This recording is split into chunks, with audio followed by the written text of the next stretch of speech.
you could start by telling our listeners a little bit about yourself, because I think many Danes probably haven't heard of you.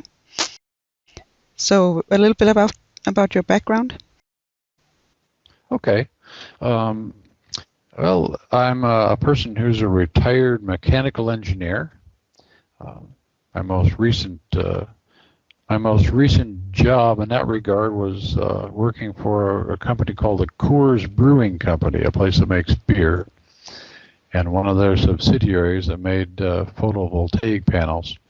So I come from an engineering background, and I come from that sort of way too logical, rational mindset that requires things to all be sort of left-brained and logical, which, as you know, it doesn't really fit too well with retrievals and exploring beyond physical reality and all that sort of thing. But I've had an interest there since childhood that's just has followed me for years and years and years. And so as a kid, there were these three questions that I constantly thought about from age probably 5 years old. Where was I before I was here, and what am I supposed to do while I'm here, and where do I go when I leave here? And it was those three questions that eventually drove me to explore beyond this physical world to discover if there's something that's beyond it. Yeah. So that's kind of a quick thumbnail sketch. I live in a nice, sunny, warm climate here in Florida with my wife, Farron, and for right now, my son, Daniel. And you published 5 books?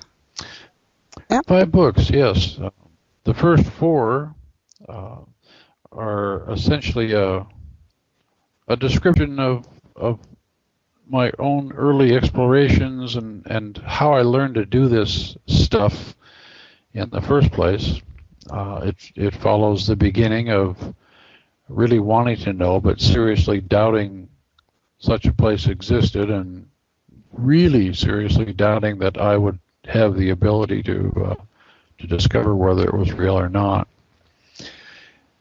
And follows that story in the first 4 books, past the point of convincing myself through my own direct experience of exploring beyond physical reality that there is such a place, and that some areas of that place are the places that we go after we die.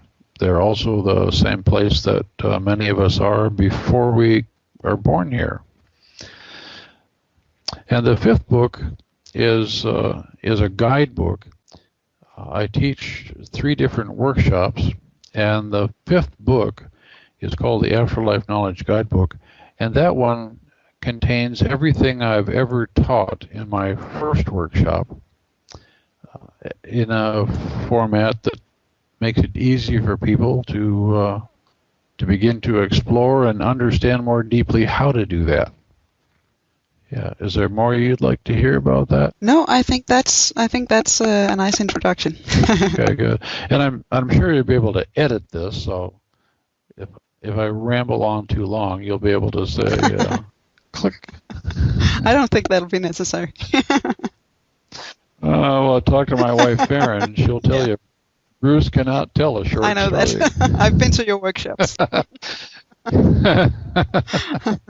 Yeah. Great. So I'll start with the questions that I collected from some friends and people I know. Okay. And I'll start with one from a friend of mine called Gitte, that I know is truly your field of expertise. So okay. We'll start there. Okay, yeah. Good. She says, although many people's experiences with near-death and other things like that are very much alike, this new reality is still perceived very differently from person to person when they cross over. Isn't the theory about the afterlife just a mirror of your own beliefs, maybe religious beliefs, or how would you explain that? Oh boy, that is a That question could be a really long short story. uh, and I guess I would start by saying that from my own experience in exploring there and my experience of teaching people how to explore there, the fact that each individual has a different perception of what that afterlife place is like is completely understandable to me. And it has to do with really the way that our perception works, the way that our consciousness is able to perceive and then interpret what it's perceiving. And so if I were to talk for just a couple of minutes about something I call an interpreter and a perceiver, maybe it'll become a little more clear. It's my belief from my experience that all of us have a function in our consciousness that I call a perceiver, and that is pure perception. It's direct, pure perception of whatever surrounds us, whether it's in the physical world or in a non-physical world, and that we are never directly aware of the perceiver's perceptions, because they come in sort of like raw data. It would be sort of like trying to read a text document on your computer, looking at the raw computer code. The information is there, but it needs to be interpreted into a language that we can understand. And that function is handled by something I call an interpreter, another part of our perception, another way that our perception works, another function. And the interpreter function takes the raw data, if you will, from the perceiver and converts it into a translated version that we can understand. It does this in a way that's, I think, responsible for why it is we perceive these realities differently from others. And what I mean by that is that each of us has within our memory the memory of a lot of events, images, ideas, thoughts, words, feelings, emotions.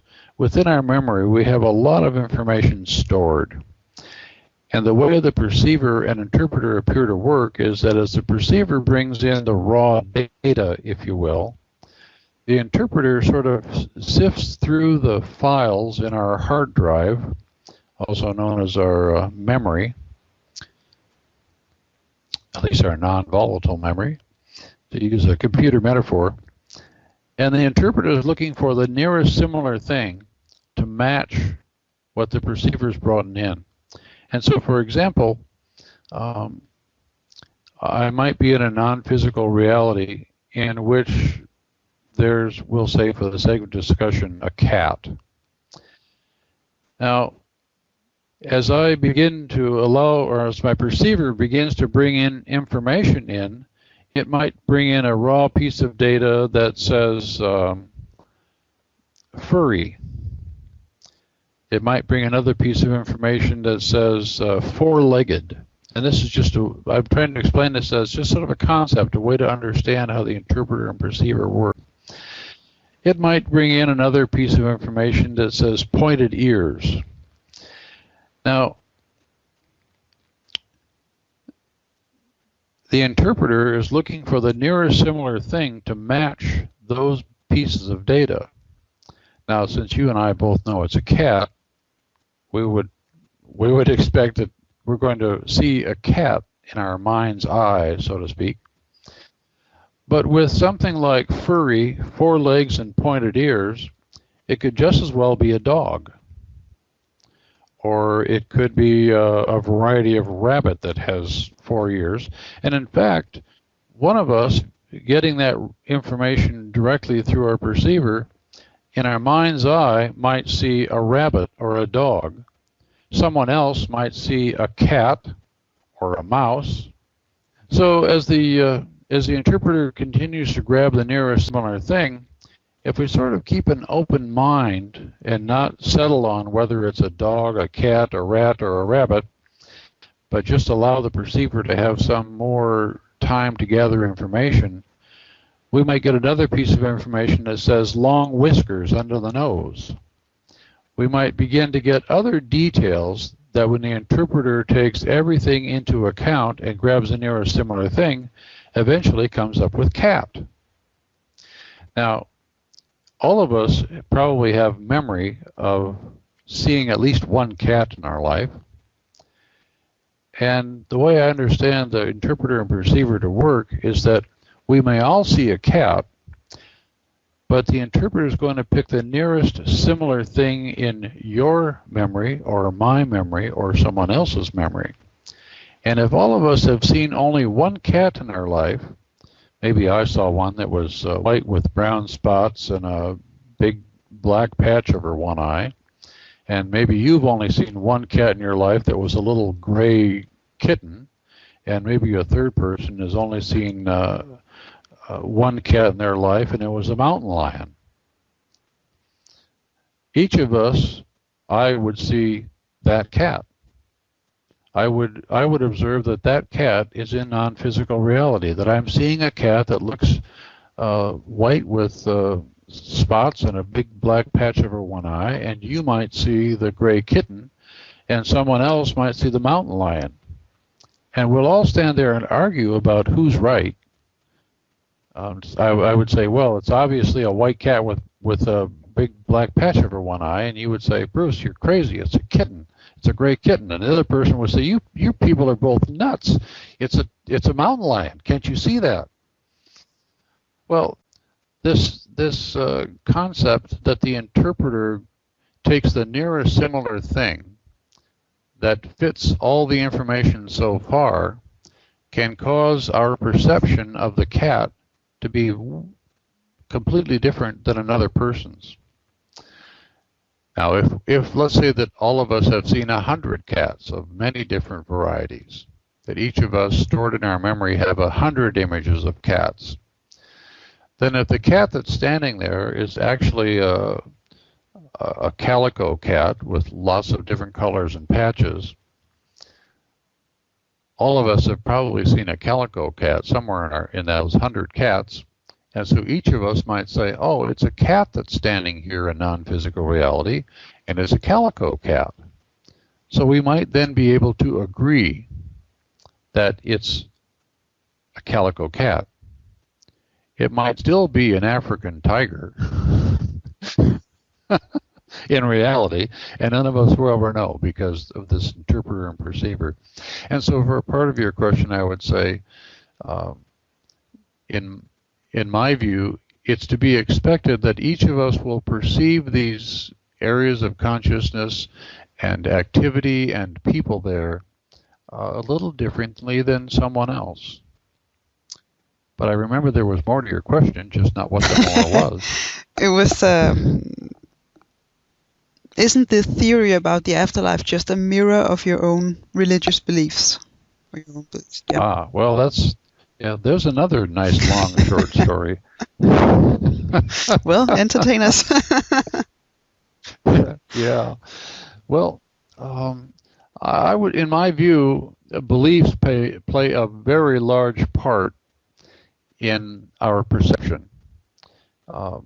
I spoke earlier about the interpreter and how the interpreter grabs the nearest similar thing and brings that to our conscious awareness so that we see the cat. Any beliefs we hold that have to do with the cat will also be brought into our awareness, not necessarily aware of the belief, but those beliefs, if we believe, for example, that all cats are dangerous, that belief will cause us to perceive a dangerous cat. If someone believes that all cats are friendly little animals that just love to be petted and scratched, that person will see a friendly cat. So our belief can affect our perception. Now, in terms of religious beliefs, particularly in exploring this afterlife place, Uh, I would say that beliefs can have a very profound effect on our own perception of what we see there, who we interact with.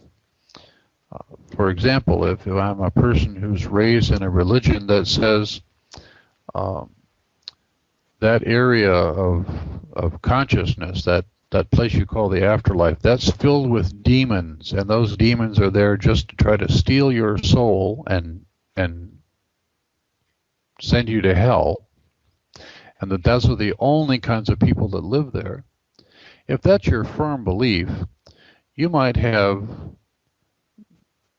Archangel Gabriel standing in front of you, but because of your own beliefs, you may interpret what you see as a demon, and it may not look like an angel at all. It may have a pointy tail and smoke coming out of its ears and red eyes and carrying a pitchfork, because our beliefs can affect our perception to that level. And so I would say, yes, our beliefs are mirrored back to us in what we perceive. And I would go further and say that our beliefs actually affect what we perceive, to the point that a Christian of some particular denomination who has certain beliefs about what the afterlife is going to be like will probably encounter exactly what they expect. A Buddhist who has other beliefs about what it's like will probably encounter exactly what they expect. Someone who's Jewish, someone who's Muslim, someone who's Hindu, someone, name any religion that describes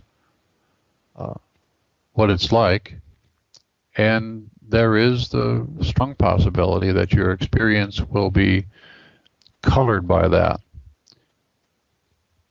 We could even at some point go further into discussion about some of the areas of consciousness in which we go after we die. And just between you and me, one of those areas we call Focus 23, the people were isolated and alone, and one called the belief system territories. In fact, it might be good just to spend a couple minutes talking about that, because it's a good example of how beliefs can affect our afterlife experience. In exploring this afterlife place, many of us have discovered that this is a place where some people exist who appear to be completely isolated and alone and not in contact with anyone else over there. And those people tend to be what we would call stuck there. And some examples, I think in my second book, Voyage Beyond Doubt, there's a description of my encounter with a woman who, in all likelihood, believed that when I die, I just go to sleep forever, and I exist in an endless sleep. And that was her belief. And when I encountered her in this afterlife area of consciousness, she was indeed laying on a bed on her back, dressed probably as she had been at her funeral, sleeping.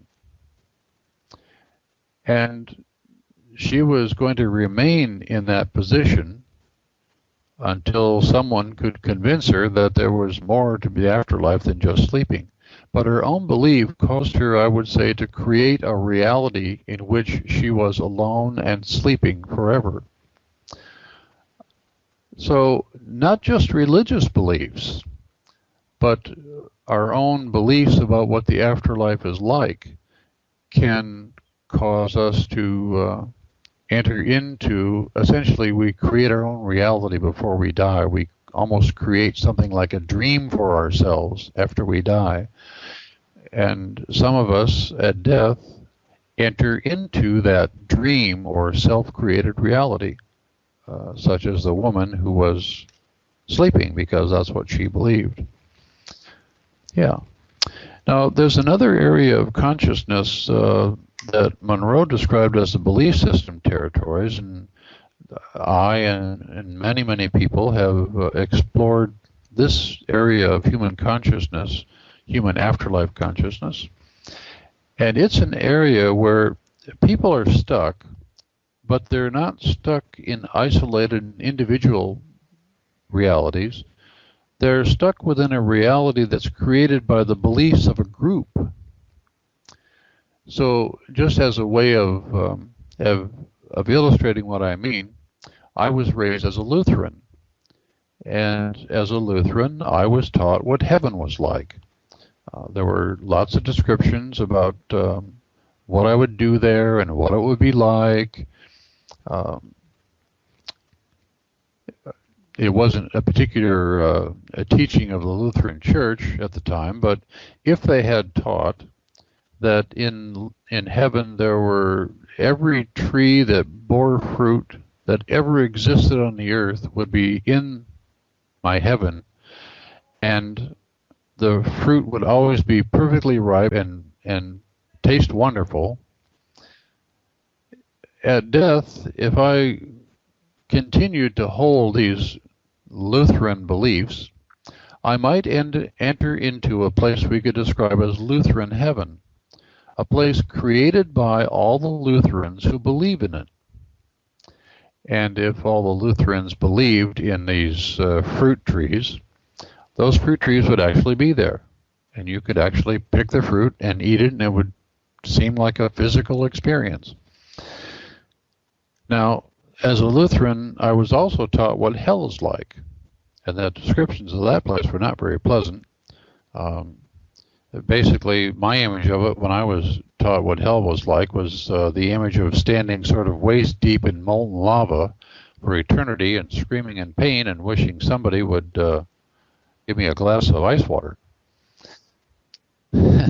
Unfortunately, or at least lift me out of that rock. That stuff is hot and really uncomfortable.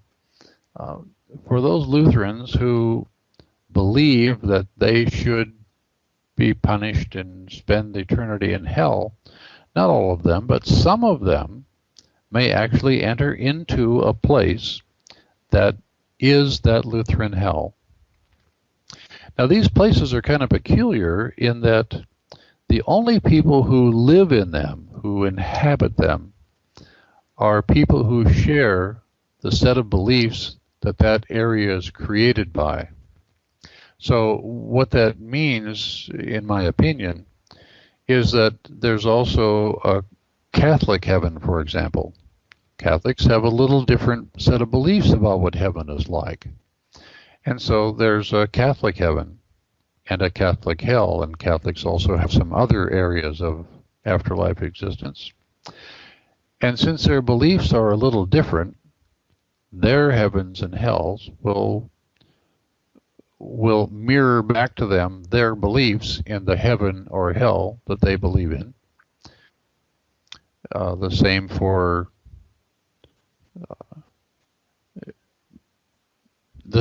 any religious set of beliefs. Now, some of these belief system territories aren't just religious. It's easier to understand them talking about the religious ones, but in my fourth book, there's a description of exploration of a place called Thief's Hell, a place where all the people who inhabit that particular version of hell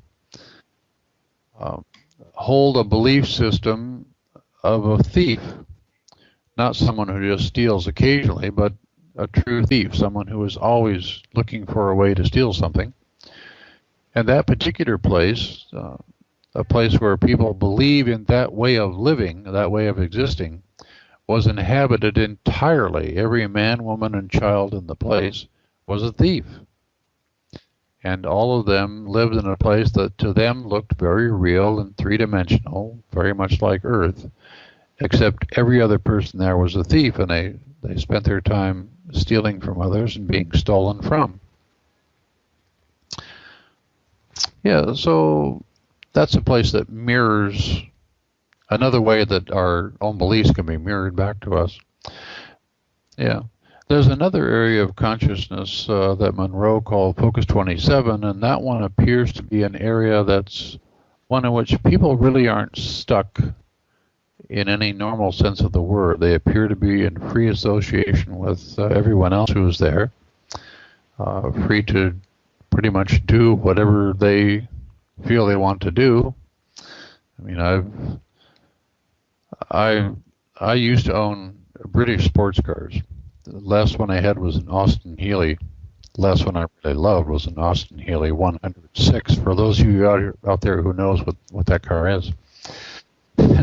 and I know that in this place called Focus 27, if I wanted to have, purely by imagining the Austin Healey I'd like, I can create one that appears to be completely solid and fully operational, which probably means I'm going to have to have it in a garage at least 2 weeks out of every month, because that's just the nature of British sports cars from the 1960s. Incredibly unreliable.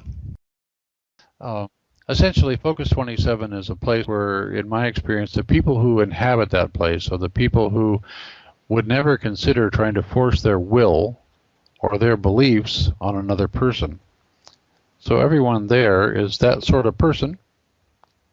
Everyone there is in free association with all others there, with a lot of places to explore and things to do, and with a little understanding of how you can create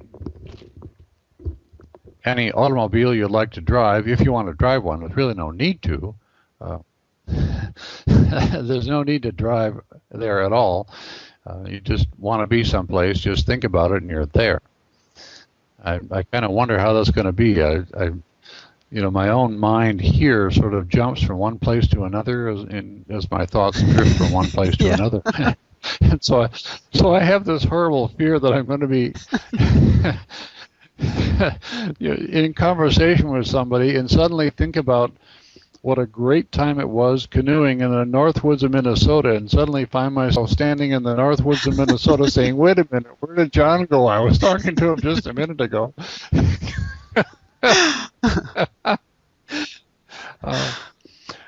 So a place where you can create anything that anything you'd like to have, a big house, small house, a car. My second wife loved shoes. I mean, she bought more shoes in a year than I've purchased in my entire lifetime. So she'd go to shoe heaven. Yeah, or at least it's a place where if you're a person who really likes shoes, you could essentially decide that you wanted a pair of shoes in your size, in every color there is, in every style that has ever been, and you'd like them all stacked neatly, cataloged with an easy way to find them in a warehouse. God knows how big it would be. If you wanted the shoes. Otherwise, you could just say to yourself, I don't think I'm going to keep shoes in a warehouse. I'm just going to create a pair on my feet today and see how they look. Yeah. I think that's about as short an answer as I can give. Well, unless there's more maybe to the I question. should be afraid to ask the next question then, but it kind of fits perfectly here, because Jan wants to know, what's the afterlife like for those who don't believe in one? Well, okay. First, I'd say, in my opinion, that might be a real advantage to be someone who doesn't believe there is one. Because what very often happens is a person who believes that there's no such thing as an afterlife, when you die, it's like someone turns out the switch and you're out. You're in some sort of totally unconscious state. Well, for those who believe that, what very often happens is they die, and they're standing in the room where they died. Maybe it's in a hospital room where they died, or a hospice. They're standing in the room, and they're looking at their own body laying on the bed, and they're looking at all their grieving relatives who were there in the hospice holding vigil, waiting for you to die, and you suddenly realize that you died, and that you're seeing all of this, that you're aware of all these people. And that's not supposed to be possible. And oftentimes, it's that sort of shock to a person's beliefs that starts to makes them think, now, wait a minute, I was absolutely certain that after I died I was going to be totally unconscious, but it doesn't appear to be that way. It appears to be something different than that. Such a person probably doesn't have very many strong religiously based beliefs, if they've sort of given up on religion or never belonged to one. And so in some ways there can be some advantage for some. At least that's my opinion. It makes it far easier for what I call a helper, a person who lives probably in this Focus 27 place we talked about, who regularly does retrievals.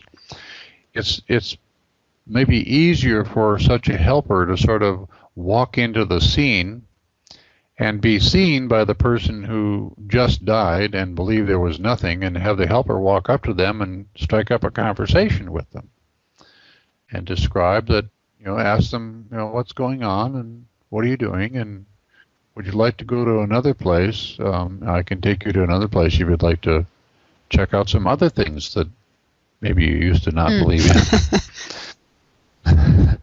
Of course, there's always the possibility that, sort of like the woman who believed that when she died she would go to sleep forever, there's always the possibility that a person will sort of enter into something like a sleep state. And they may perceive that as a state in which they are asleep and dreaming, or they may perceive that as a state in which they are asleep and not dreaming, which is about as close to nowhere as I could imagine. And such a person may, for some length of time, a few minutes, a few hours, a few days, 1,000 years, whatever it takes, for such a person who enters into a state in which they're sort of in a state of being asleep and not aware of dreaming, that person may remain stuck in that state until one of these helpers manages to find a way to get through to them, to find a way to, in essence, join into their dream that they're not aware of, get their attention, and then assist them in waking up and moving on to a better place, that's the art of retrieval. Yeah, because I just thought you mentioned retrievals a couple of times, but we haven't really explained what that is. Yeah. Yeah. Yeah. Yeah, and if you want to chat about that for a moment, I'd be maybe happy you should to. just explain that. A little thumbnail sketch. Yeah. Well, I think in what you might call a natural death, when someone dies in a sort of a natural way without any extenuating circumstances, typically what happens is that as they shift their consciousness from physical reality to this non-physical reality that we call the afterlife, typically what happens is they will encounter someone they know who has died before them. It could be a relative or a friend, grandparents, parents. It could be a pet. But typically they will encounter someone who has died before them that they will recognize. And when that happens, the natural thing to do is say something like, well, gosh, Joe, you died about 10 years ago. What are you doing here? And Joe might say, well, Bruce, do you understand what's happened? And I might say, well, yes, I see my body laying there on the bed and everybody's leaving and my skin's pretty white. I think I just died. And Joe might say, well, yes, Bruce, that's what's happened. You've died. And I've come here to help escort you to a better place in the afterlife. So if you'd just like to come along with me, I'll take you to a better place. And in a normal, natural dying process, that's a retrieval. It's a situation in which someone from that side, someone from this afterlife area who lives there and maybe knows you, will come to you and get your attention so that they can communicate with you and then offer to assist you in going to wherever you'd like to go or to a better place to see what that's like. And in such a case, it's completely your choice, but you might choose to say something like, well, okay, I'll go along. I might want to come back here again, but I'll go along for now. And that person will then lead you or lead me to maybe this place we call Focus 27, and maybe I'll then meet more of my friends and relatives and pets or whatever who've predeceased me, who've died before me. And I've made a nice, easy, smooth transition from living in the physical world to living in a pretty good place, in my opinion, in our afterlife. But there are other forms of retrieval. Sometimes, by virtue of the circumstances of a person's death, they may be a little confused as to what happened. For example, there was a woman who accidentally stepped off a curb while waiting for a bus, accidentally stepped off a curb and fell into rush hour traffic, and she was hit by a car and killed. And it happened so quickly that she didn't realize she had died. She just sort of jumped back up onto the sidewalk, not realizing that she was now in a non-physical body, because it looked the same as it did before she died, dressed the same, felt the same. It just sort of happened so fast she didn't realize she died. And in fact, when she tried to communicate with other people who were at the bus stop, she realized they were all screaming and had these frightened looks on their faces, and she couldn't figure out what that was about. But everybody she talked to just seemed to ignore her like she wasn't there. Well, that woman who died suddenly and didn't realize it was what we call a ghost. She was someone who, because it happened so fast and she didn't realize she had died, she thought she was still alive. And at first she thought that when she tried to talk to people, they were just ignoring her, that for some reason they didn't want to talk to her. And after a period of time, she just stopped even trying to communicate with people and just went back to waiting for her bus. She died, I think, somewhere in the middle 1930s in a big city here in the States. And in a workshop, I believe it was in New Hampshire, here in the States, someone who was taking the workshop and was learning to be a retriever played the part of a friend or relative, played the part of the retriever. The woman who was a retriever used a simple process in which she approached the woman waiting at the bus stop in a way that made it easy for the woman there to perceive her, and started a conversation with her and explained, at that point didn't really explain that she had died, just started a conversation with her and talked to her about what she was doing, and learned that she was waiting for a bus, and the retrieving person discovered what city she was in, the woman's name, a lot of detailed information in that conversation. And then as she stood there, she used the next step in the process, which is to invite a helper from Focus 27 into the scene to make contact with this woman. And there's a whole long story about why the woman couldn't do that on her own, but we won't go into it at the moment. But essentially, at that point, one of the helpers came into the scene, and the retriever introduced the woman who had died to the helper, and the helper used a ruse. He pretended to be someone from the bus company who had been sent with a car to take her wherever she wanted to go. And by the time the story finished, the woman who had died had an encounter with her own grandparents who had died long before her, And it was at that point she realized she had died, and she had been retrieved. She had been taken to a better place. Okay, so that's a way to get people moving on in the afterlife. Yeah, a way to get people moved from being stuck in a place where she had been waiting at that bus stop, at least in Earth time, for probably 60 years at least. She didn't realize it was that long, but she'd been stuck there for 60 years waiting for a bus.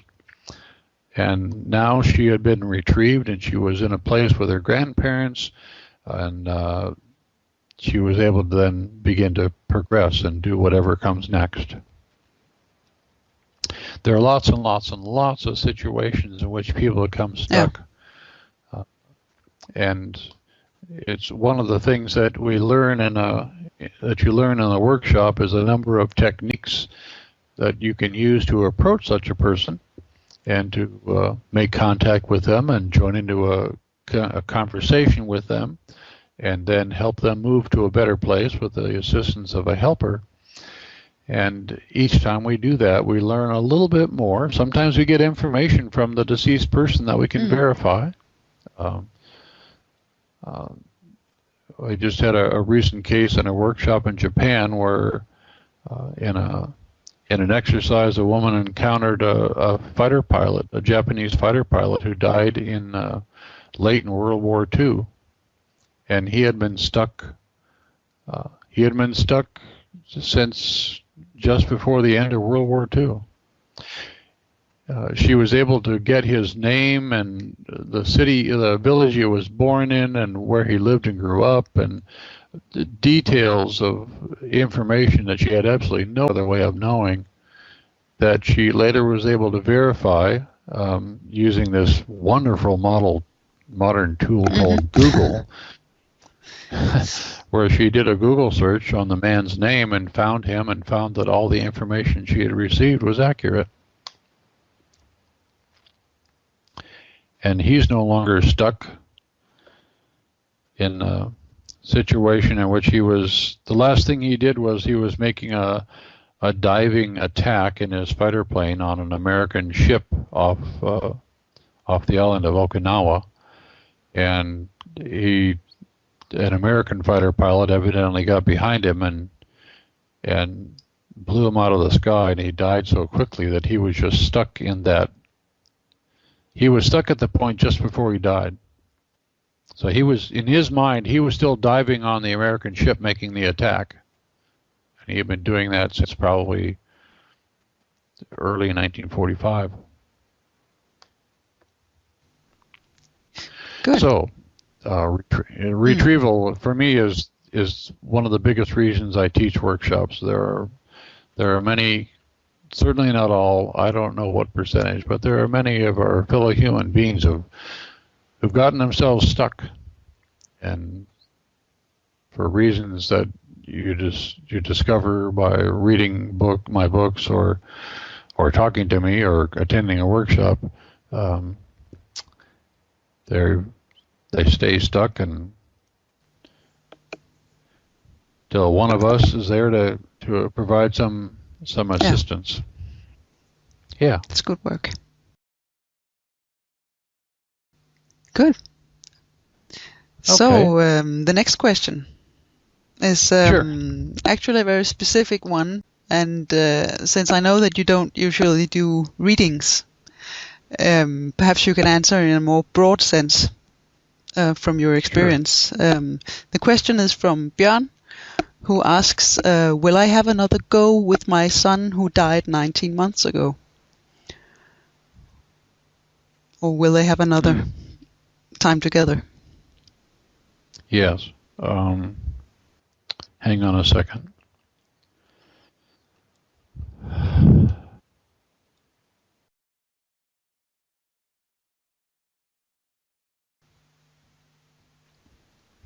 Those are always very sad situations for me.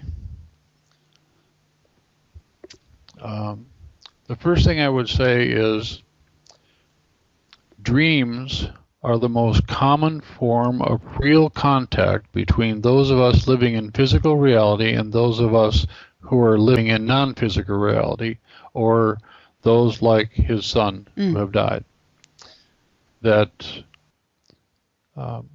regardless of what scientists or psychologists or others might say about what dreams are, in my view, some of our dreams are real contact with the person who has died.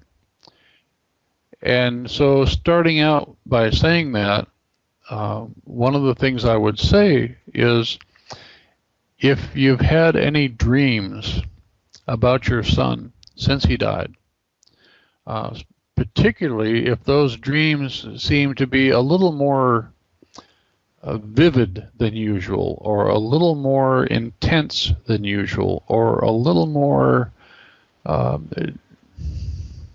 stand out in your memory than a usual dream, there's a very good possibility that that was actually a meeting with your son. And so I would start by saying that. I guess the next thing I would do is tell you just a short story about a friend of mine, a woman named Chris, who's an airline pilot. In fact, when my wife Farron and I were in Vermont recently, we were at Chris's cabin.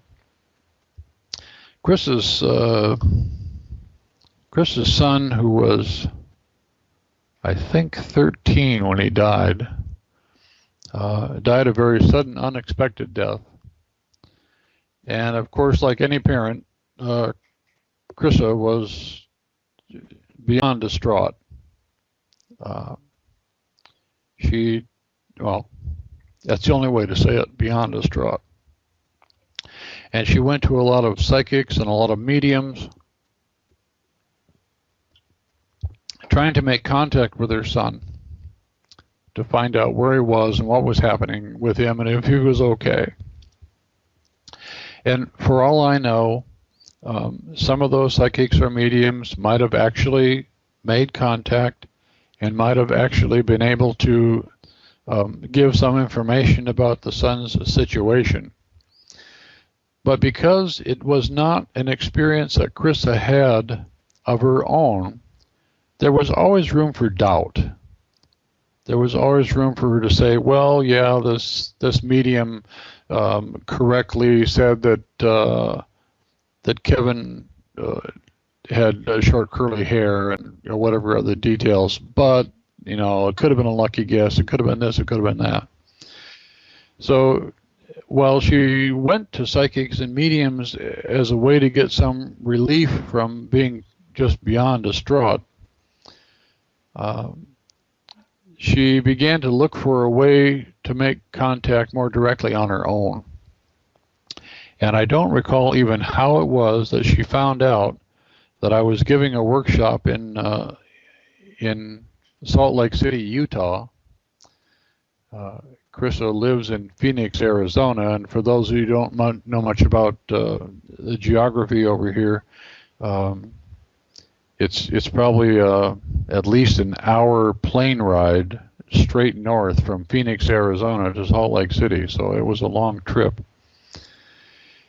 I don't know how she found out about the workshop, but she came with a goal of discovering if it was possible for her to make contact with her son.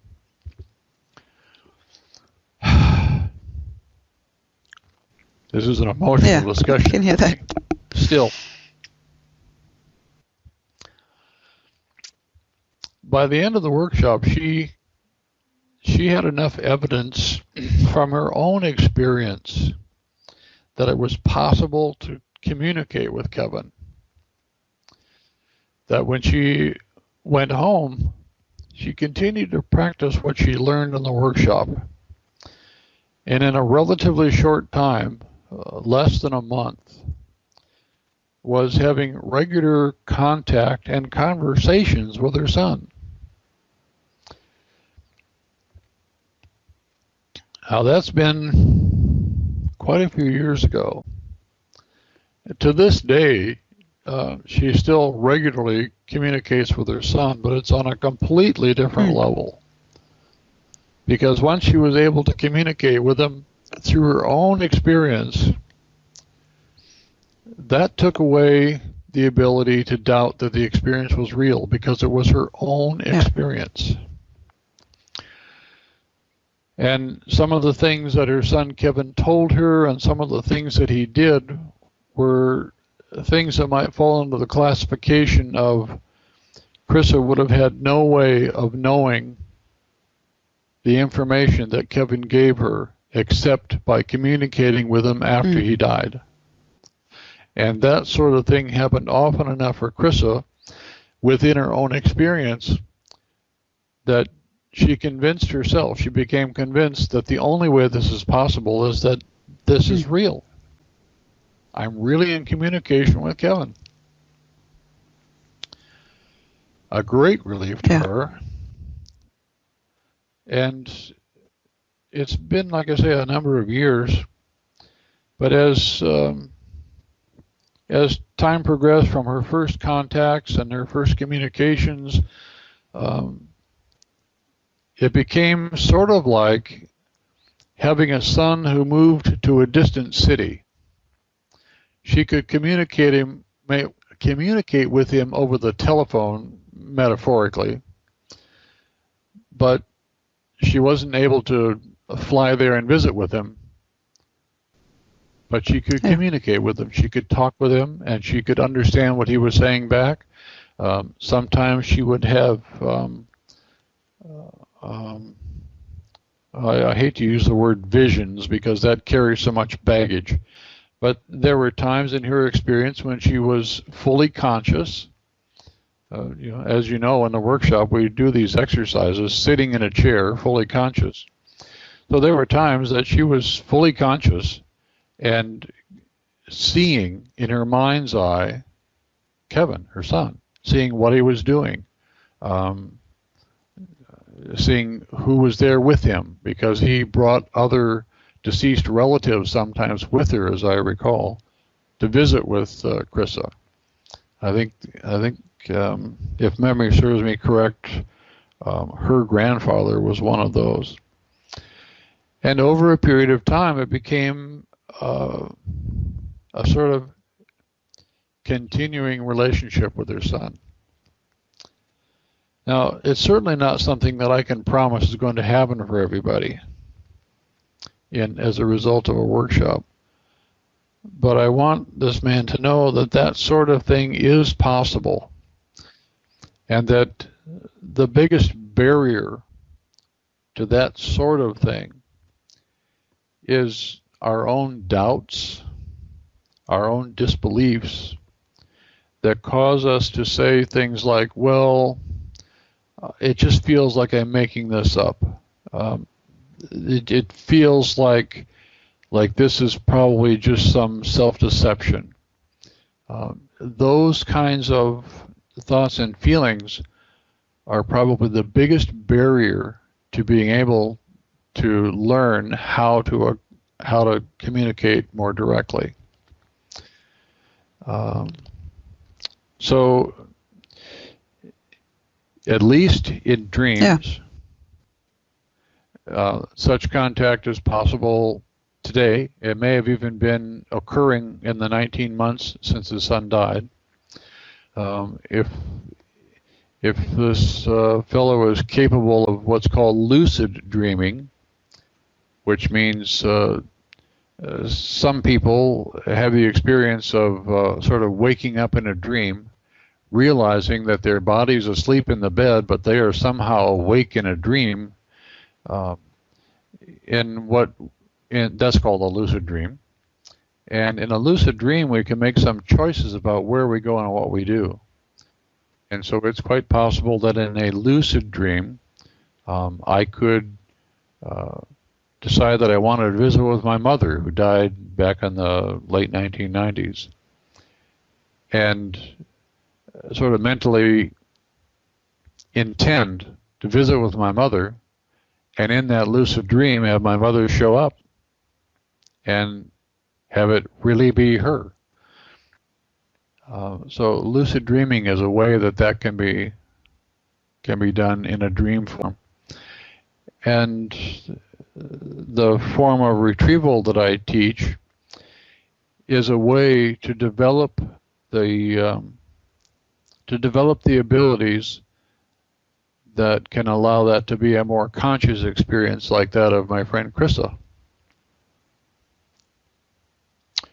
So, at the very least, in dreams, even if, I mean, there's a simple exercise you could do, and I think it's in the appendix of one of my books, the first or the, I think this appendix of the second book. Yeah. If you were, for example, just to sit down in a quiet place and using his imagination, remember a time that he and his son were together and what they were doing, and to imagine that he is in that scene with his son.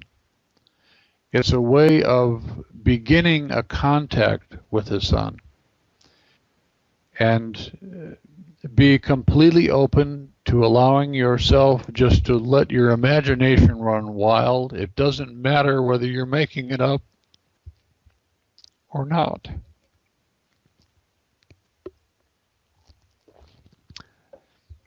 If something unexpected happens, which is often a sort of cue that something real is in the process of occurring, something unexpected happens, play along with that unexpected event. Something else to consider, many of us believe that when someone so young dies, a newborn infant, for example, dies, some of us think, well, it would be really hard to communicate with them because he's an infant. Yeah. You know, it's a normal, natural, sort of logical conclusion that, in my view, is completely wrong. I'll say the word wrong.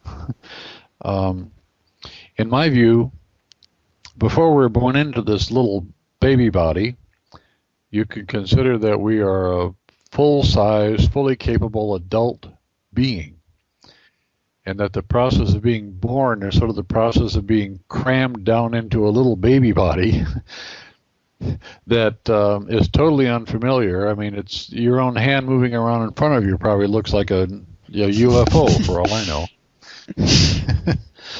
So, you know, as a sort of fully developed adult, we're sort of cram ourselves down into a little baby body that we can barely get control of at all at first, and gradually do get control of. For the first year, have very little way to verbally communicate with anybody else who lives here. And we become sort of accustomed to being in that little baby body, and at some point, before the age of 7, most of us begin to lose memory of who we were before. In my view, if for example, we talked about a newborn infant that died, which certainly is a sad thing, but it happens. In my view, and from my experience in observing newborn infants after they've died, what seems to happen is for some period of time, they go through sort of a rapid growth experience. A rapid growth experience where they might metaphorically go from newborn to 1-year-old to 2-year-old to 3 years old in a space of days, weeks, or months, until they get to the point where they're able to communicate more rationally. And then I sort of have watched this occur, and it's sort of like they suddenly puff up from being this little child to being a fully developed adult again. So they sort of remember who they were in a way that they are that person again. So the reason I bring it up is don't be concerned that trying to communicate with such a young child is not possible. Don't give it a second thought, because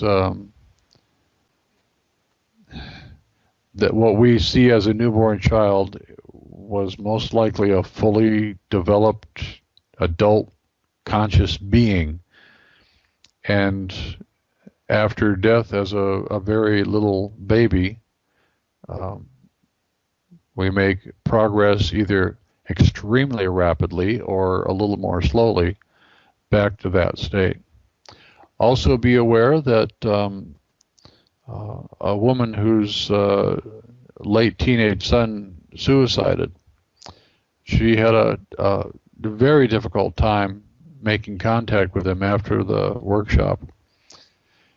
And I kept in contact with her over the phone and via emails. And what happened was that her son died when he was maybe 18. And in one of her attempts to communicate, she encountered him as a 4-year-old. And he took her by the hand, and they walked off to a little park and sat down on a picnic table and had a nice picnic lunch together, and had a chance to talk back and forth. And one of the things she asked him was, "Why do you look like you're 4 years old?" And his response was, "Well, Mom, if I came here looking the age I did when I died, 19 years old, because of your grief at my death at that age, you would identify with that and not with me as I really am. So I've appeared as a 4-year-old because when I was 4 years old and we were interacting, none of that had happened yet." So also be aware that the age of the child can move in either direction. Okay, interesting. Yeah. I hope that's helpful. I just thought perhaps I could attach that part of your book, if that's okay with you. Perfect. Yeah. Yeah, perfect. Perhaps it's even on your website. I don't remember. But yeah. And do you know the son's name? Oh, I don't remember. Okay. The father's name again? Björn. Björn. Yeah. Okay. Can you hold on just a second?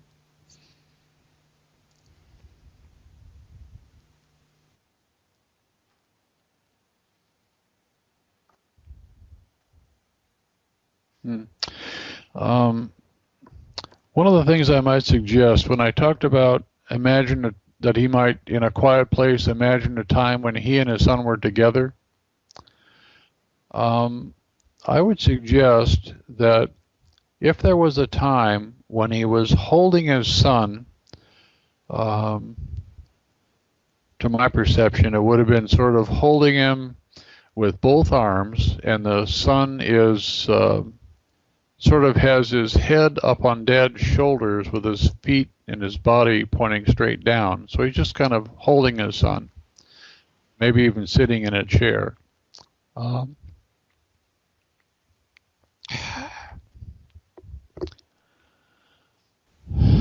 have his first name, actually. Yeah. At this point, I don't need the son's name, but I would say that when the father imagines a time that he and his son were together, at least one of the times that you do this, imagine such a time when you were holding him and talking or singing to him, and be open to the possibility of communication with him. One more thing to mention before we leave this topic. Very often what happens when we're trying to make contact with someone that we're grieving for, particularly if we're still strongly grieving, as we say in our mind, wish or ask or intend that they come to us. In my view, what happens is they do come to us. And the closer they get to us, metaphorically speaking, the closer they get to us, the more we feel their presence. And what I mean by that is if you're sitting in a room by yourself and someone that you know, maybe your spouse, walks into the room and sits down in a chair in the room, you feel that person's presence. It feels different than when you're alone in the room. Now, in my experience, what can happen is that as you wish and intend and hope and ask that the deceased person come to you, they begin to come to you, and you begin to feel their presence. And the closer they get, the stronger you feel their presence. If you're still in a strong state of grief, it's not unlikely that as a result of you feeling their presence, you will start thinking about how much you miss them and how much you're grieving over them, and start feeling the pain of that grief.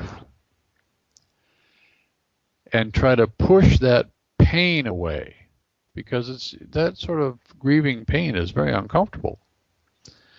And so very often people will then try to push that grieving pain out of their mind so they can be ready to communicate with the person. In my experience, what's happening is that because you're feeling the presence of the person approaching you, it's stimulating your feelings of loss, and the pain you are feeling is a direct result of feeling their presence. And when you push the pain away, try to clear that pain out of your mind, that grieving pain, you're pushing them away.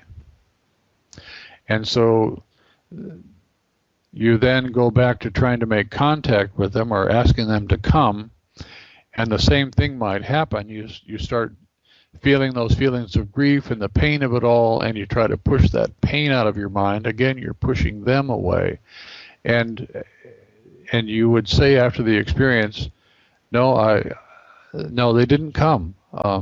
I didn't feel them there. They didn't talk to me. I don't know why they can't communicate with me. I really wish they could communicate with me. I don't know why they don't do it. It's because in pushing the pain away, you're pushing them away. You're closing off your awareness of their presence, which closes off your awareness of any communication that might come in the form of images or thoughts or feelings or even words they might say. So for those who are still in strong grief, if you're in sort of a meditative state and you're asking them to please come, and you start to feel the pain of their loss, the grief of their loss, in my opinion, what I just described is what's going on. And part of the act of healing that grief is being willing to feel their presence and stick with it.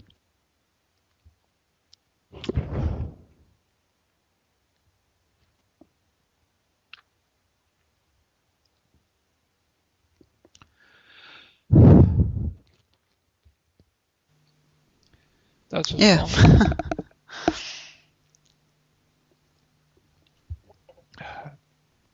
Need to take a breath. Okay, I'm back. Shifted back to the area of consciousness I was in before I started that conversation. Yeah. And yes, the father will have contact with the son.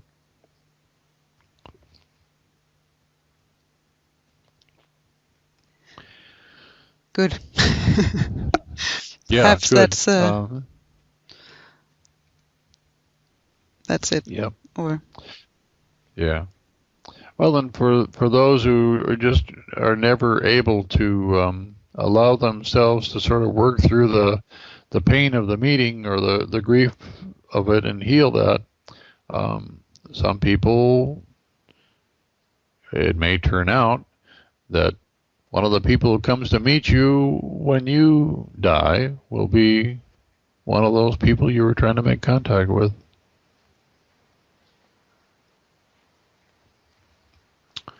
Yeah. Yeah. Thank you for that.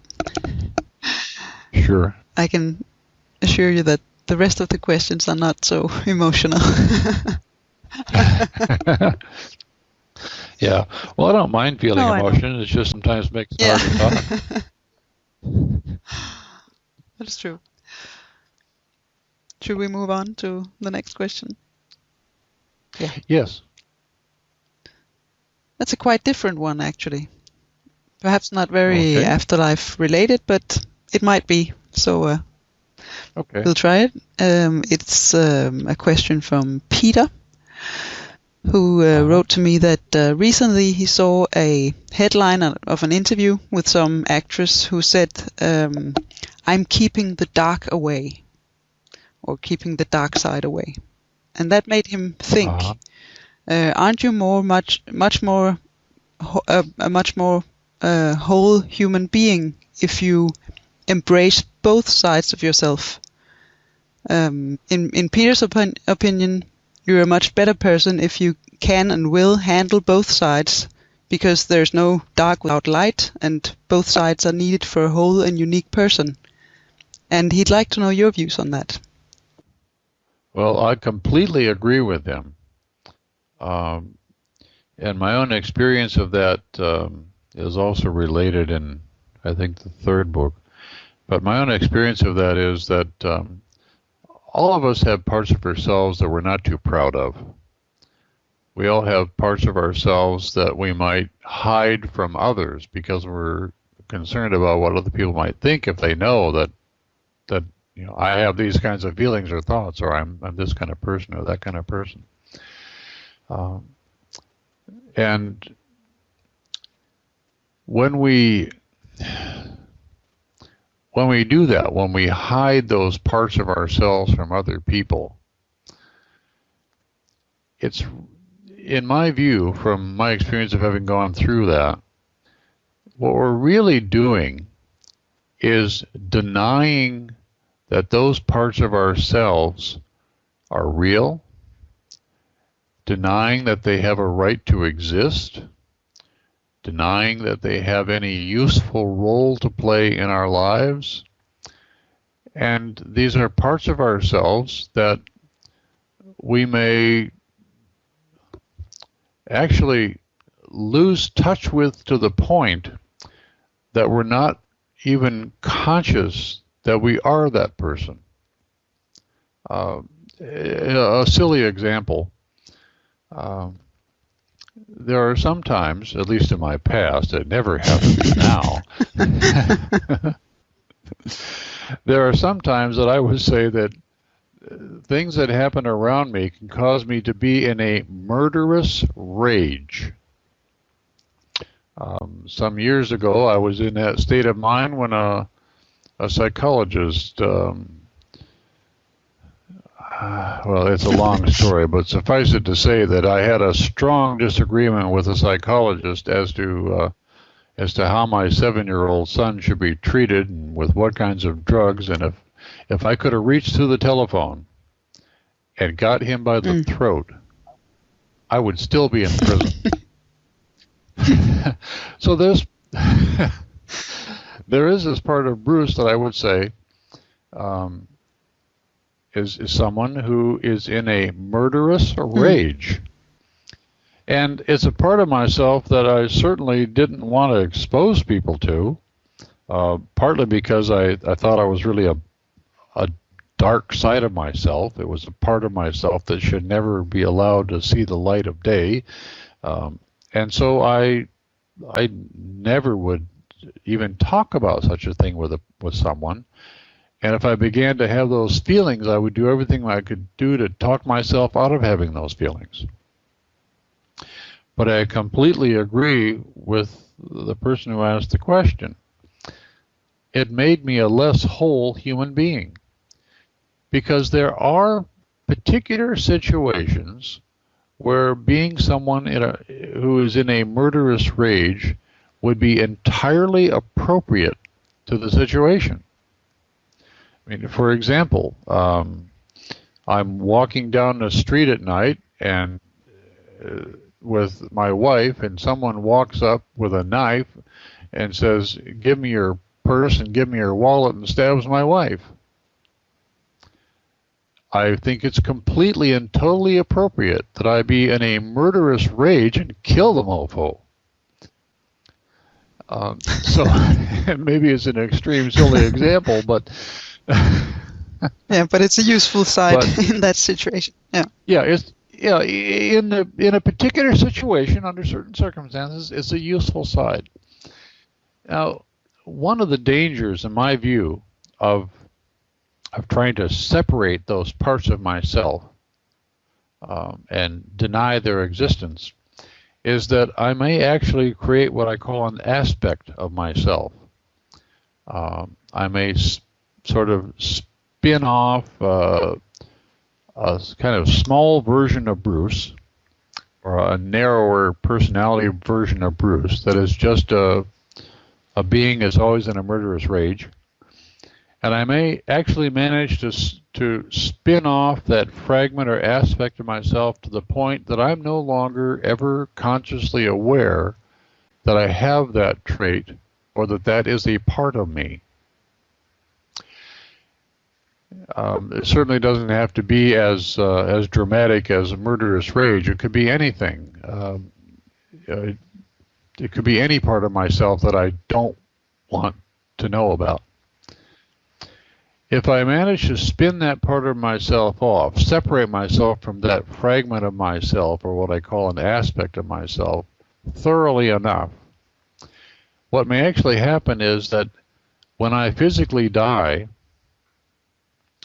I may leave that aspect of myself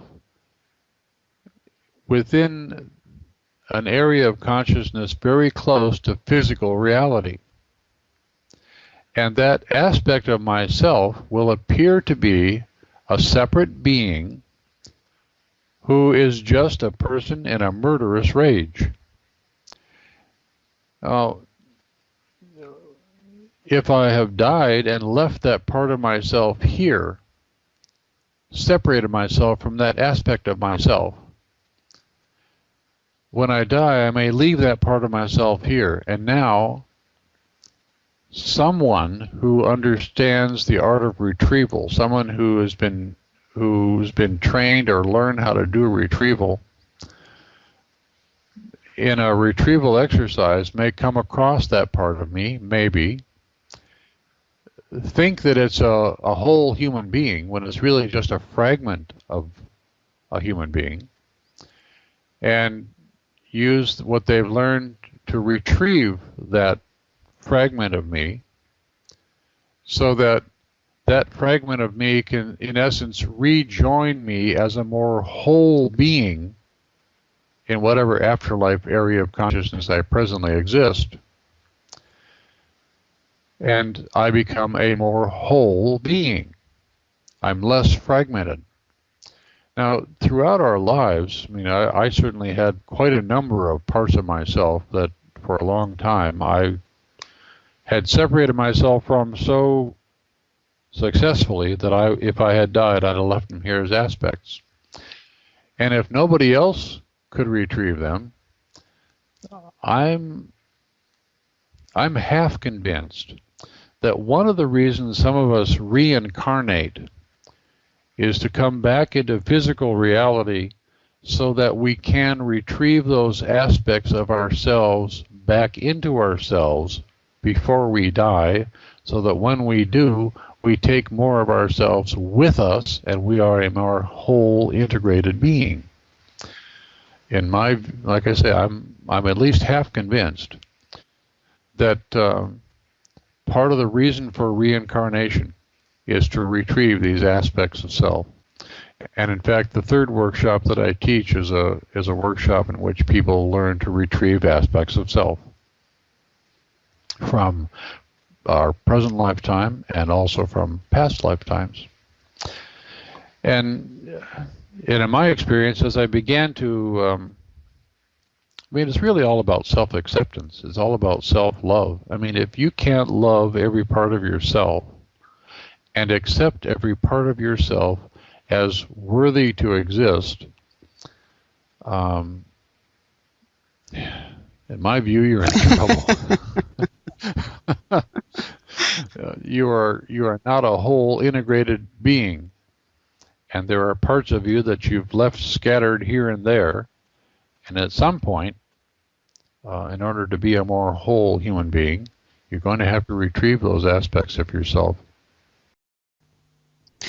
That reminds me, I've come across people who, when I tell them about your workshops and what you teach, they get this very frightened look on their face and say, "Oh, you shouldn't mess with those things yourself. You should have a therapist guide you through this retrieving the aspects of yourself, because certain aspects could surface that will cause traumas and get you in a state that you can't recover from yourself." How do you feel about that? Those warnings that you shouldn't mess with these things yourself. You must have heard them before. Oh yes, I've heard those before, and I've also witnessed what happens when you decide not to take that advice. First of all, I would say that there may be a grain of truth in not messing with those things, only because I think someone who doesn't understand what they're doing and doesn't understand the potential impact, how this can affect your own identity and how it can affect your beliefs and how it can affect who you are. I think someone who will say just be playing with this without any knowledge of what they're doing may encounter an aspect of themselves that, when they retrieve that aspect, causes what I call a belief system crash, which is a shrink might call an identity crisis. When we retrieve such an aspect of ourselves, so that it comes back into us, it becomes a part of us again as a more whole being, it changes our identity. And any change in our identity can result in a very specific set of what we might call symptoms.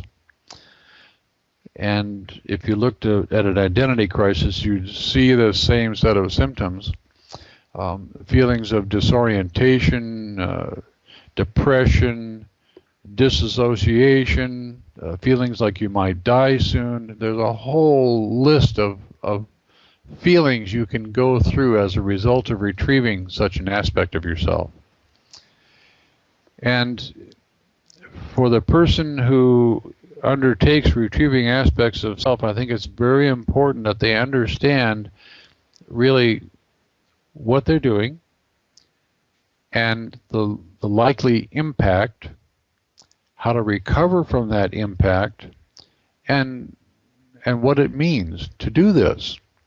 I taught the first two workshops for a number of years, and then encountered in an ordinary workshop, a woman spontaneously recovered a part of herself, retrieved an aspect of herself from childhood that she described as her childhood innocence. At some point when she was a little girl, for some reason, she was not able to hang on to her childhood innocence anymore and spun it off as an aspect. And during an ordinary retrieval exercise, she was guided by her helper to retrieve that aspect of herself, to sort of bring that childhood innocence part of her that she had spun off back into herself, to reintegrate. And it was a fascinating process. It turned out that she was a psychotherapist, and I maintained contact with her for a little over a month after the workshop. She was in the San Francisco Bay Area, and she described that what she was going through was the sort of thing that she might work for months or years with a client for them to be able to recover that part of themselves and integrate that part of themselves into their identity to be a more whole person.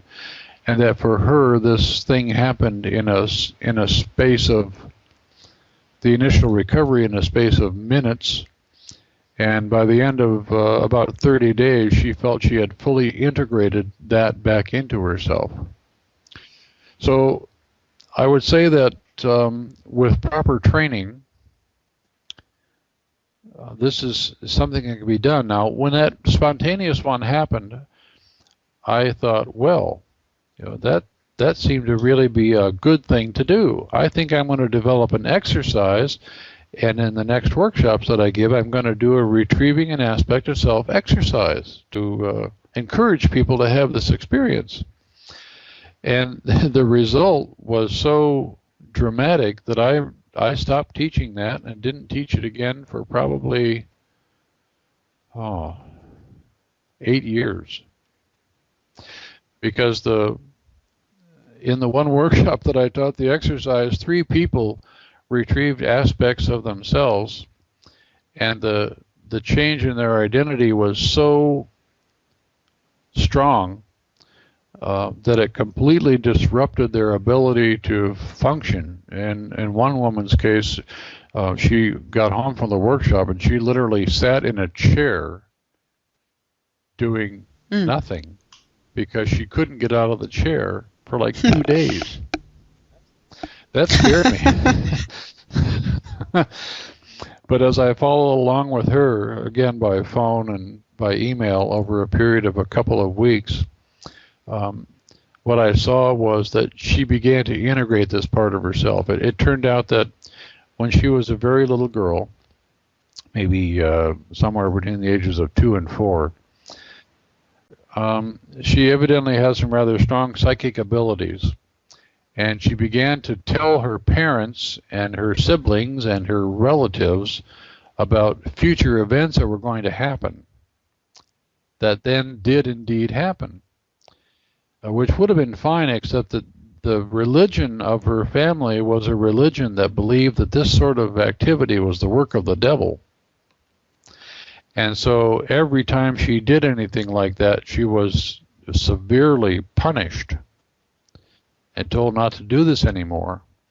And somewhere about the age, somewhere age 2 to 4, she spun off that aspect. She fragmented that part of herself away and locked it up in a cave. And during the workshop, she was guided by her helper to that aspect of herself and took that aspect back into herself. And she basically went from a strongly fundamentalist Christian housewife to a full-blown, fully capable psychic in minutes. And so all of a sudden she's knowing things are going to happen, and then they're happening, and you can see the sort of thing would happen to a person. You could think you're going crazy. So I guess to try to sum up and not carry this on too much longer, I would say that without any training at all, it's probably best not to do this unless you get some sort of guidance to do this. I think it's best not to do this. That you at least need some training, and that's what the third workshop gives, is it gives some training and some understanding of what you're doing. Plus, you've already been through the first 2 workshops, and you've encountered enough things that have changed your identity and your beliefs that it's a little easier to handle. So, yeah, trying to hide the darkness, I couldn't agree with doing that. So, but it's mostly the aspects of self that can cause these identity crises. I mean, doing retrievals of other people it's not something that you usually warn about. I mean, you do it.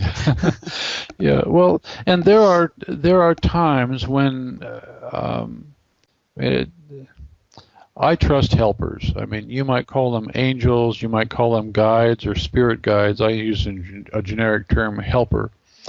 And so everything that's done in my workshop, in terms of your experiences during the exercises, is left to your own helpers and guides to determine what's best for you and what's best not done yet.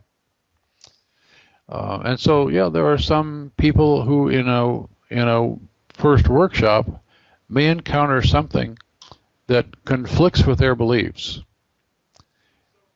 And it's a long discussion, but essentially when you have an experience that conflicts with your beliefs, there's a connection between your beliefs and your identity that can cause this belief system crash or identity crisis. And so occasionally people in a workshop will have such an experience. But I haven't had anybody end up in a psych hospital yet. Maybe I shouldn't say yet. And nobody's sued me for damage. And you live in a country where people would actually do that. Oh. We now have advertised on television. There's an attorney who gets on television and says, if you need an attorney, pick up your cell phone and dial pound the number 4 and the word law. Pound for law. On your cell phone, no, pound for law. If you're in an accident waiting for the ambulance, dial pound for law. If you're in the ambulance and can call. Once you arrive at the hospital, he doesn't say this, but it's almost to the point where, we can have a lawyer meet your ambulance in the emergency room. Yeah, people in this country are looking for a way to make money, and lawyers are really high on the list of those. And yeah, this is a very, very, this culture, people sue. But that's a whole other discussion, I guess. Yeah, a little off the discussion. But I hope there's a special place for all those lawyers. And I hope they end up defending themselves in court for a long time. Oh, that was not a nice thing to say, Bruce. Well, I don't care. It's okay to say it. It is okay to talk to yourself as long as you don't say, what?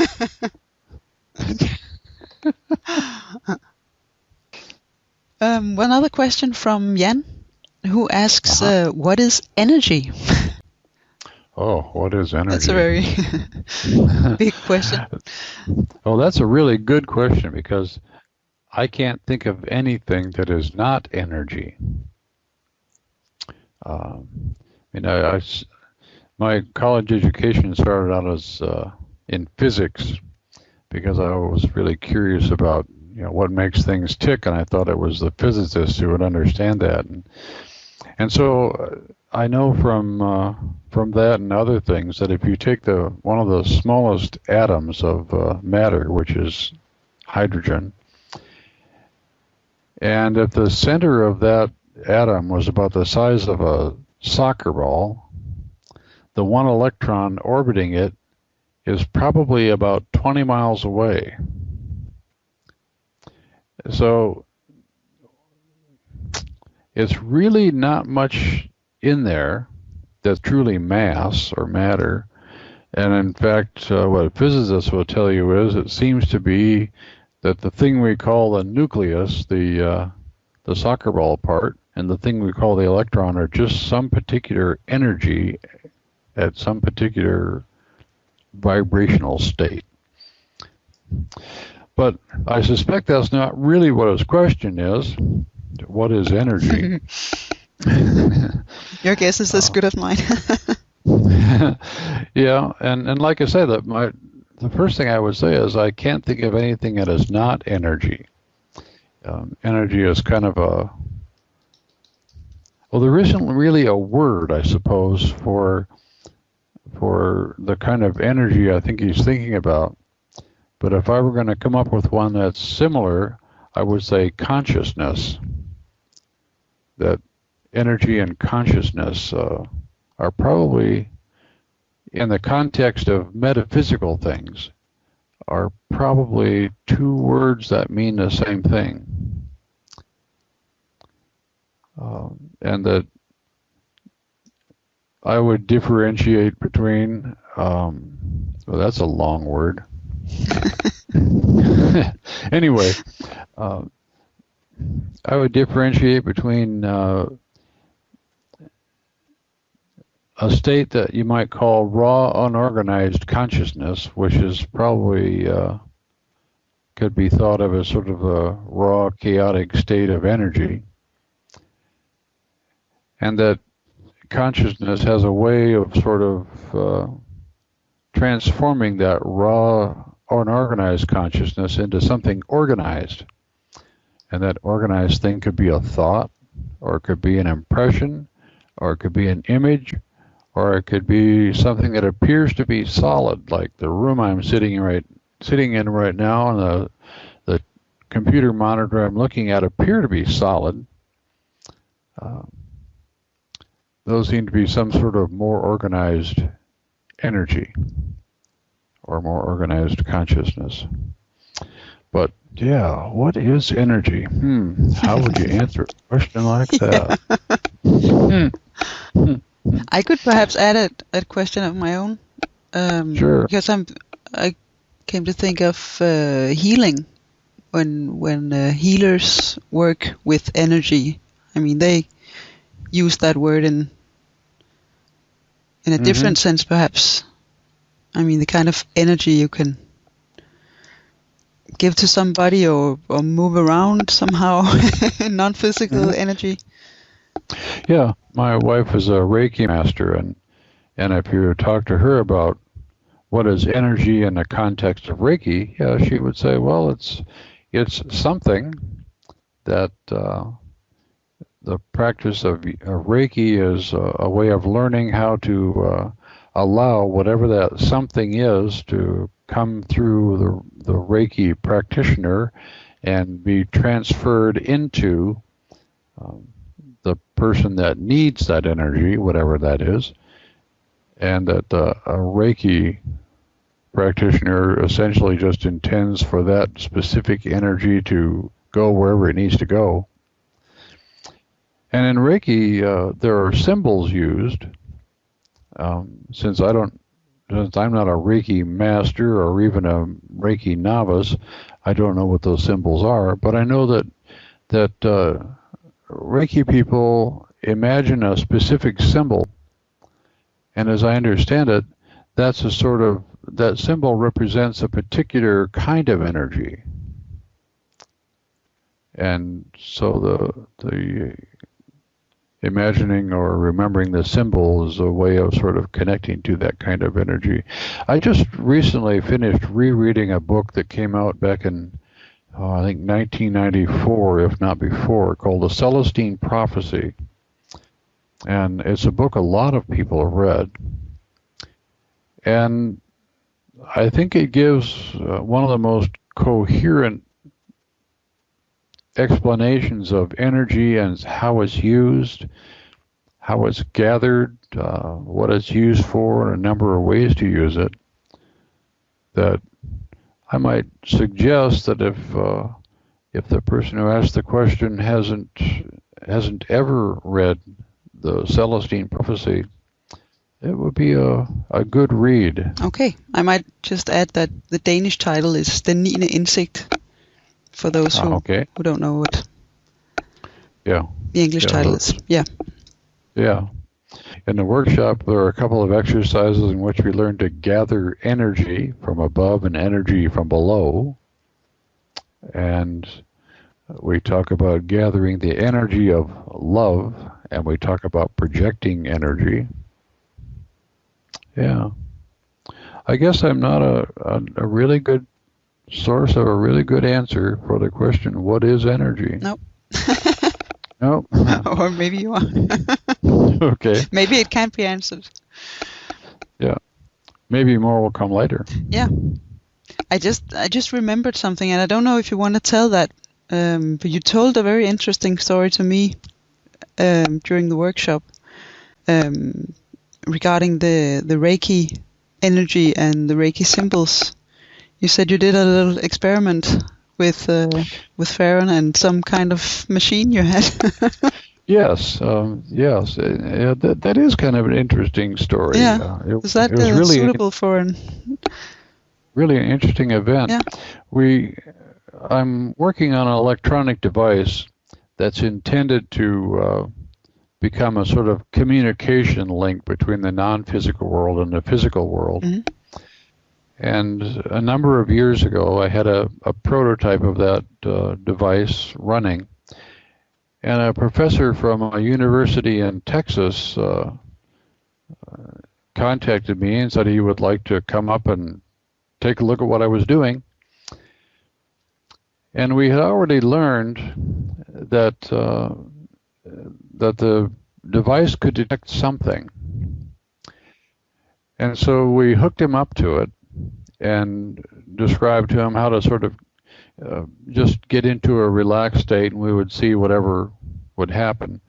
This particular device was designed so that the output was an audio tone, a tone that played into the room so you could hear it. And depending on what the device detected on the person's skin or through the person's energy field, that's a better way to put it because it wasn't any kind of direct contact with skin. So the device essentially is detecting something about the human energy field. And if the human energy field changes, the audio tone goes up and down in frequency. So that sort of sets the stage to describe what happened. So we hooked the professor up to the device, and the audio tone didn't move anywhere. We had him relax, we had him try all sorts of things, and the audio tone just didn't move. It stayed at a constant low frequency, the low frequency that we have it start out on. And I had the impression that this guy's energy field or aura might have extended just a tiny bit past his skin. He seemed to be kind of a person whose energy was either extremely low or he had his field pulled in. And so I asked Farron if she'd like to try some Reiki with this guy, because in our conversations he knew that Farron was a Reiki master, and so she said sure. And the professor was sitting in a chair, kind of leaned back and comfortable. And so Farron moved around so that she was standing next to his head, and she put her hands down without touching him. Her hands are maybe 6 inches away or so. And as we're listening, at first the audio tone stays where it is. And then it did something unusual in that the audio tone made a step change, or a change that went, instead of going something like ah, Mm-hmm. it just went from ah to ah. Mm-hmm. So the audio tone frequency indicated there was a change in this fellow's energy field. Yeah. And normally what we would hear with a change in the energy field is more of a ah. We'd hear shifts in the tone. But it didn't do that. It just went from ah to ah, and it stayed there. Yeah. Stayed there for quite a while. And Farron continued doing whatever she does when she does Reiki. And it made another jump in frequency. So it went from ah to ah, higher. Yeah. And it stayed there. Again, very unusual. And for the next several minutes, as she continued to do Reiki, the frequency every once in a while would jump up to a higher frequency and then stay there. And when she got all finished, Farron remarked that it was kind of interesting that it was just as she was mentally changing the symbol that she was using that the audio tone changed. It was surprising to me because it seems to indicate that the state of the professor's energy field was directly affected by what Farron was doing with her Reiki, and that each symbol had a definite step change, and then it stayed at that energy state, whatever that was, until she changed the symbol again. And in fact,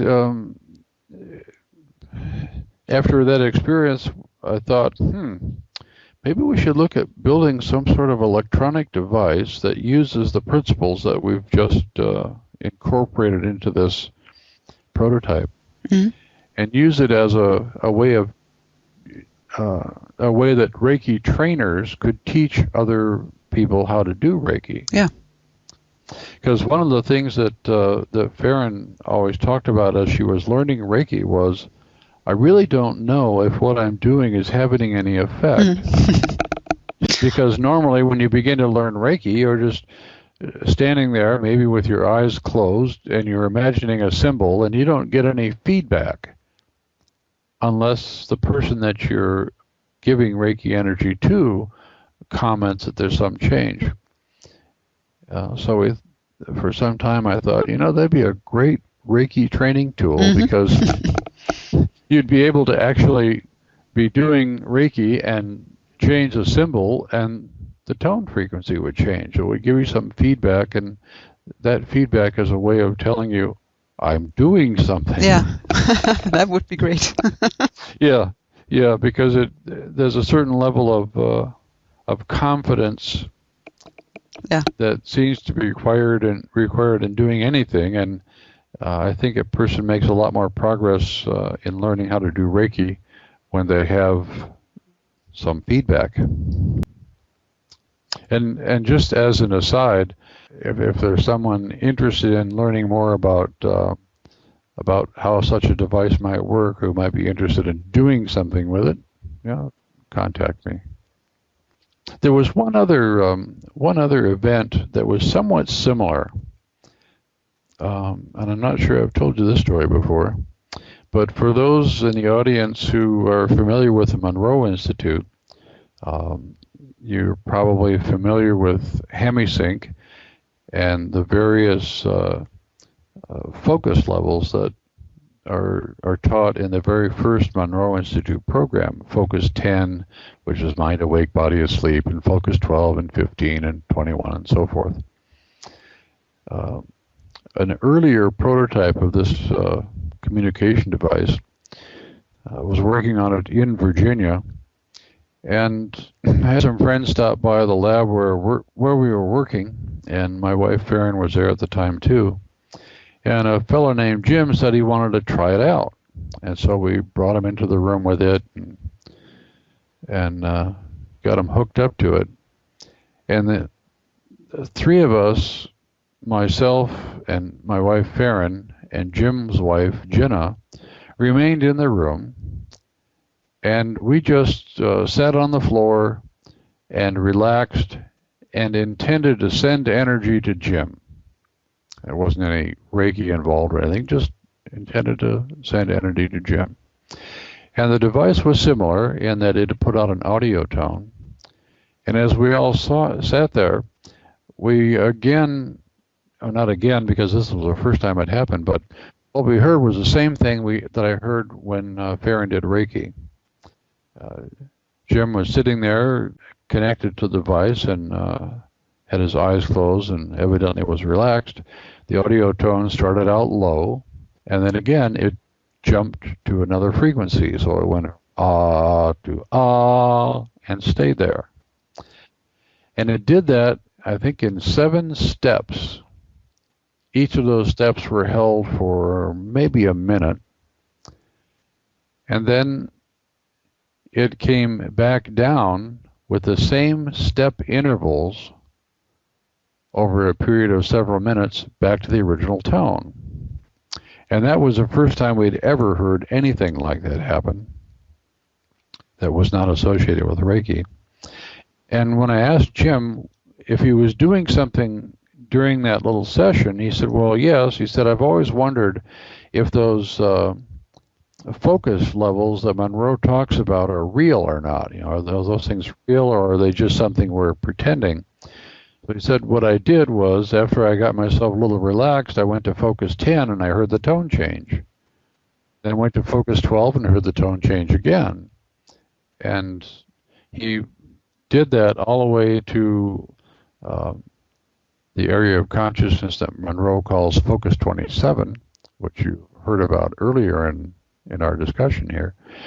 And then he intentionally went back down through each of the focus levels back to 10, and the tone stepped back down. So there's definitely something to the Monroe Institute's hemi-sync system, and the device is capable of detecting it. So more about something about energy, whatever that is. Yeah. But it's interesting that it can be measured with your device. Yes. I don't know anybody else who has ever demonstrated anything like that with Reiki or with hemi-sync. Interesting. Yeah. And it certainly verifies that something is going on. Yeah. So perhaps we should move on to the next question. Yes. And this is from Stine, who attended a couple of your workshops here in Denmark. Oh, I remember Stine. Yeah, you do. I remember Stine. She asks what you know about other civilizations out there. Have you come across any? Yeah. Yeah, other civilizations, as in the folks that we might call aliens. Yeah, I think that's what she means. Yeah. Yeah. Well, yes. As a matter of fact, I have had some experience in that regard. Some of that experience was that took place during Monroe Institute programs that I attended. And in fact, in the latter part of my third book, the English title is Voyages into the Afterlife, there's a discussion of some exploration into an area of consciousness that Monroe called the Gathering. And for those of you who have read Monroe's, I believe, second book, he described that area of consciousness as a place where what he described as intelligences, because I think he was afraid to use the word aliens, that intelligence is sort of gathered there to observe the Earth and to observe humankind, to see what we do and what we're up to. And during one of the Monroe Institute programs, there's some exercises done there, in which you explore using hemi-sync this gathering. It was also known as Focus 34/35.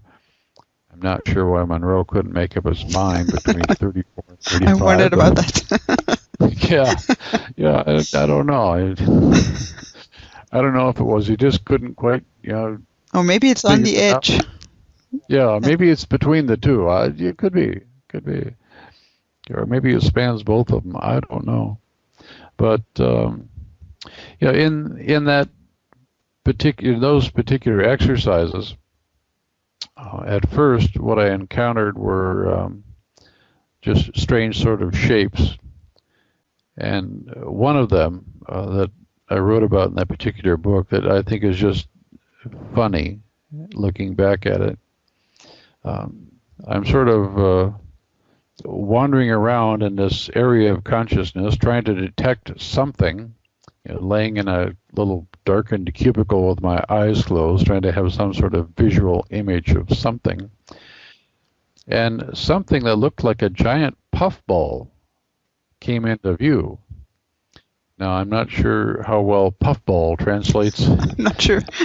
into Danish, but a puffball is it's a living thing, and it's a fungus, and it's a ball of fungus that maybe starts out the diameter of a golf ball, and some of these grow and expand to be as large as a soccer ball or a basketball. And as a kid, when you come across one, what you always do is step on it. Because when you do, it squirts out these green spores and a huge cloud of green smoke. So anyhow, something like a giant puffball came into view, and to my perception, I heard some sounds that were totally unrecognizable. It kind of sounded like... I had no idea what that meant. And I sort of mentally projected out to this giant puffball that I was there and I'd like to try to communicate with it. And again heard some which meant nothing to me. You forgot your alien English dictionary. Yeah, I didn't have the alien English dictionary or translator or anything. And as I sort of watched it, it began to sort of jiggle, sort of like a big ball of Jell-O. And a little ball of Jell-O sort of popped out. And when it communicated in English, as far as I could tell, although I now understand how that works a little better. And this little thing said something like, well, I'm just a portion of the whole, and I understand you'd like to communicate, and it appeared from our previous attempts to communicate with you that you did not understand us. And I said, well, as a matter of fact, I didn't. That's correct. And so I proceeded to sort of interview this little ball of Jell-O that came out of the puffball, and I must not have phrased my question right, because I asked this person something about, well, where do you come from? And when I did that, I meant, do you guys have a civilization on another planet, or where do you live? And I expected him just to, point maybe with some little Jell-O finger at where they were. And in the conversation before that, he'd explained that they were sort of like a news crew. And he talked very fast with a high, squeaky voice, and he said something like, we're here kind of like the news crew, and we gather up some information and we send it back to our home world. Kind of like the news is coming, film at 11. He was trying to communicate as best he could using whatever power of English he had, or whatever he was speaking. And it was at that point that I said something about, well, where do you come from? Where do you live? Where do you send the film at 11? That's probably something I said, and that was probably my mistake. Because he sort of stopped and looked at me, and he said, oh, okay. And I suddenly felt like I was sort of sitting in some kind of little chair, chaise lounge, in some sort of little vehicle thing, and I'm looking straight ahead, and there's this bright yellow beam that goes sort of straight out from where I'm sitting, and it goes, and I can see the stars of outer space, and this beam just sort of goes way out, and I don't know how far. It was light years that it went out, and then it made kind of a quick turn to the left a little bit and continued on, and all of a sudden this thing I'm sitting in starts moving, and it's moving along the path that this yellow beam is. And there's no way for me to describe the sensation of speed. I know that we kept following this yellow beam, and we passed, it could have been millions of light years that we traveled. I could see a star field in front of me, and I could see that this beam had a turn in it, and when we went through the turn in the beam, the star field suddenly switched to seeing a different one, and It literally could have been millions of light years that we traveled. I have no idea, but we went fast. It probably took less. We went fast. It didn't take seconds until I see that we're there ahead. There's sort of a bright, looks like a star in front of me, off in the distance, and I feel that we're slowing down, and we come to a stop, and I'm looking at a planet. It wasn't a star we were approaching. It was a planet. And it's mostly beige colored, like maybe most of the surface is covered with sand. That's kind of how it looked. And the little guy is sitting next to me, and he said, well, this is it. This is my home world. This is where we live. This is where I send the film at 11. Is that okay? And I said, I was completely and totally dazed, and I sort of mumbled, yeah, that's okay. And he said, okay. And we went backwards along the same route at the same speed. We probably traveled millions of light years, and the whole experience took less than 10 seconds. We came back to where we started, and I am just totally blown away. I can sort of look around, but I'm not really seeing much. I think being in shock is close to the state I was in. And I could tell he was right in front of me, kind of looking at me, and he said something like, are you okay?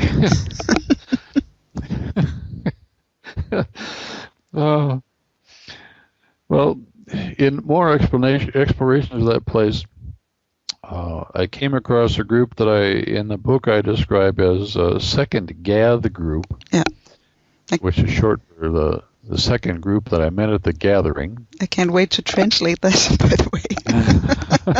Yeah, well, second group I met at the gathering, well, yeah, it's abbreviations, so I'm not sure how you'll do that. Maybe just write out second group I met at the gathering.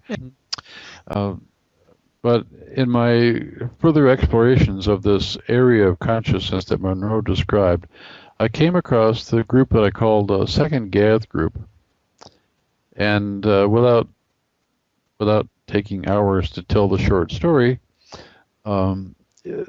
these, to my perception, were basically a humanoid race of beings. And in my conversations with them, it did sound like they lived on something like a planet. I'm not sure it was in our universe, in our physical universe, or some other physical universe, or some other dimension. I'm really not certain of that. But had some long discussions with a spokesman from that group. And he described their form of consciousness, which was very peculiar to me. And in fact, all of the civilizations that we would describe as non-human and humanoid, as opposed to animals living on the earth, we'll just say aliens. What the heck? All of these alien races that I've encountered have a similarity, and the similarity has been that none of them appear to have what we would call an individual that exists separately from the group of them. They appear to be something you might describe as a group mind, in which all members of that race essentially use or form a single, metaphorically, brain, and so that every thought any of them has is a thought that all of them have. It's not like human beings where I can sit here and have thoughts that I believe to be completely and totally separate from other human beings, and other human beings do the same. In all of these races that I've encountered, they seem to be using a single mind. I guess a mind is a better word than brain. The other thing that's been common amongst all of them is that I have yet to meet any that experience what we humans would describe as emotion. And in fact, in my discussions with the spokesman from their group, he explained that they too were explorers, and they were here in this area of consciousness to observe the Earth and to observe the humans, because there was some big event that was going to be occurring soon, and they wanted to record and study this event, so that if something like this ever happened to their race on their home world, they would at least have some idea of what it was that was happening. And further in the conversation, I said something to him about, as we talked more about this event, I think I might have asked him something like, can you describe what the emotional impact of this event will be for humans? And his reply was indicated by the fact that he couldn't really reply. His reply indicated that the word emotion did not exist anywhere in their vocabulary. It was not a concept that they had any understanding of or experience of. They were maybe a little like engineers, completely emotionless by virtue of the fact that they were completely unable to identify emotion or experience emotion. Mm. We had quite a bit of interaction spaced over a number of years, and in fact the story of that begins in my third book, Voyages into the Afterlife, and continues on into the fourth book, Voyage to Curiosity's Father. That voyage word got into the title of every one of my books, and it was Hampton Roads that did that. And I wanted to just have it be Curiosity's Father, but oh well. But in that book, there's more information about the contact and communication with this one I call Second Gath group. And in fact, in Curiosity's Father,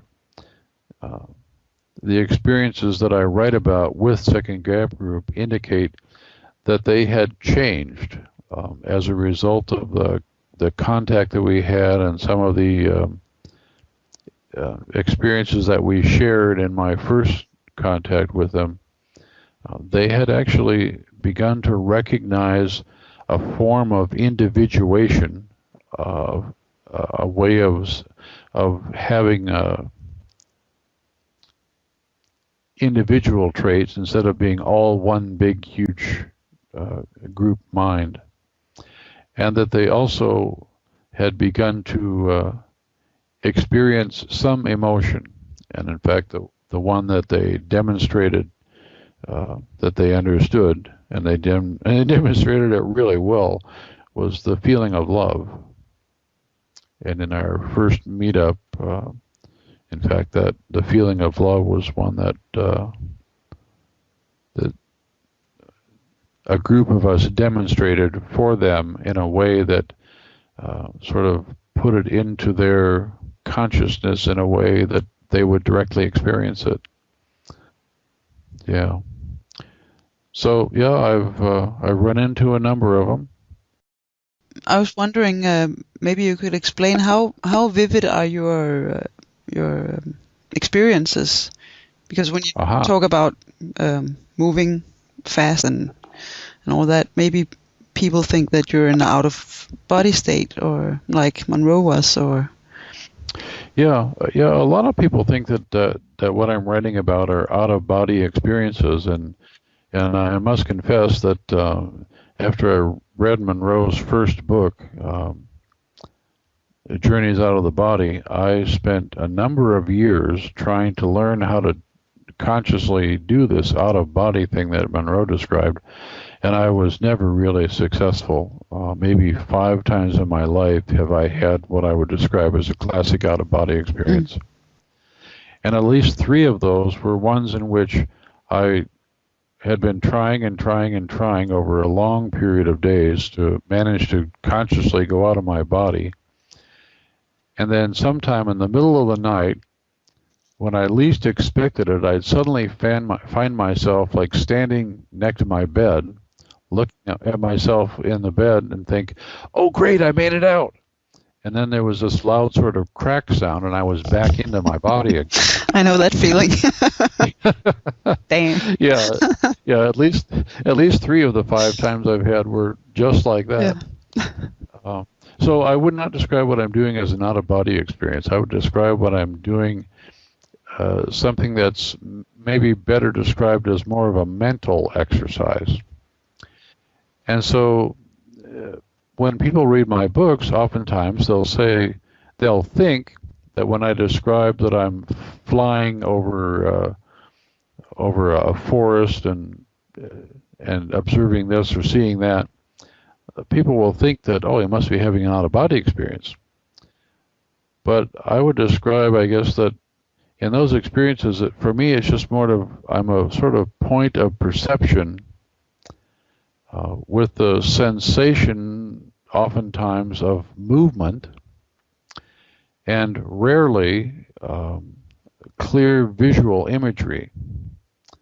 And I say that rarely because one of the things that I teach in terms of how to perceive beyond physical reality is that we have what you might call non-physical senses, in my opinion. So we have a physical sense of sight, and those of us who have our physical sight tend to see things in 3 dimensions and full color, and it appears to be a moving set of images as opposed to still images, and they're pretty clear. And when I first began to explore beyond physical reality, I expected I would see in that same way, using my non-physical sense of sight. It didn't turn out that way.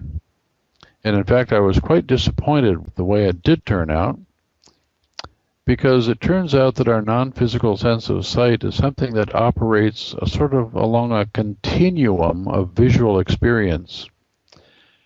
And on one end of that continuum, the visual experience that I have when I'm exploring or when others are exploring might be described as identical to physical reality. That's on one end of the continuum of visual experience. But that happens very rarely for me.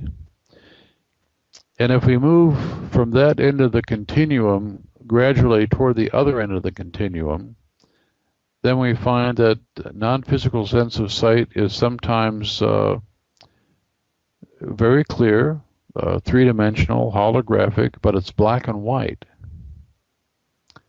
And it may still be moving images. And if we move further toward the other end of that continuum, we might get to a point where it's kind of a fuzzy black and white, kind of like an old black and white TV set with a really bad antenna. So you can sort of make out images in a visual way, still sort of see things, but they're really not very clear, not very focused. They might still be moving, or they might be still images. And as you continue to move toward this other end of the continuum of our non-physical sense of sight and the experience of that, you come to the other end of the continuum, which is where I operate most often. And that's the visual experience of, I guess I would describe it best as what you would perceive visually if you were in a room with no doors and no windows and no lights, with your eyes closed. All you really see is blackness. There's no shape, there's no form, there's not even a fuzzy image of anything. But if something moves toward you, you know what you're looking at, and you can describe it. For those of you who read my second book, the English title is Voyage Beyond Doubt.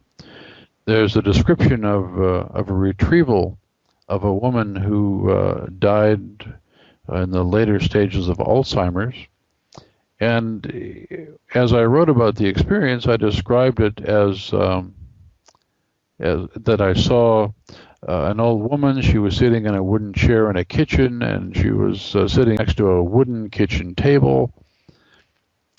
The actual experience of that was that I didn't see any of those images, but I knew, in a visual sense, I knew that this elderly woman was sitting on a wooden chair next to a wooden table. I knew how she was dressed. I knew what her face looked like and could describe it. I knew that the look on her face told me that she hadn't had two thoughts you could call consecutive or in sequence in a very long time. Her thinking was completely fragmented. And indeed, when I described what I knew I saw but didn't really see to the person who asked me to check on the grandmother, it was all verified. It turned out that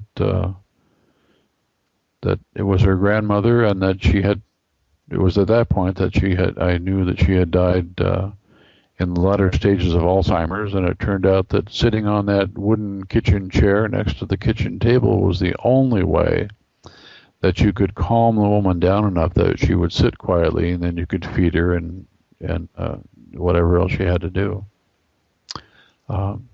So sometimes the imagery, rarely, is just like the physical world, very intense, very clear, almost has light of its own, all the way through the other end of just seeing blackness, but knowing what you're looking at and describing it.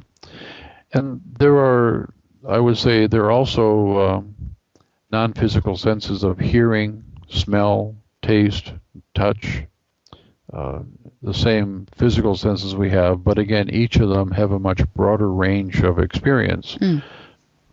So I expected I was going to hear people talking to me just like I am hearing you talking to me when I first began, and was very disappointed to discover that sometimes, rarely, it was like that. Sometimes it was more like I was hearing a voice in my mind. Sometimes it was like I was talking to myself.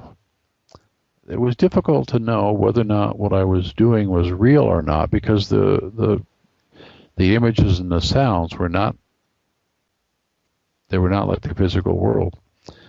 But I was able to gather information from the people I contacted and communicated that did verify that those experiences were real. Now, the feelings of movement,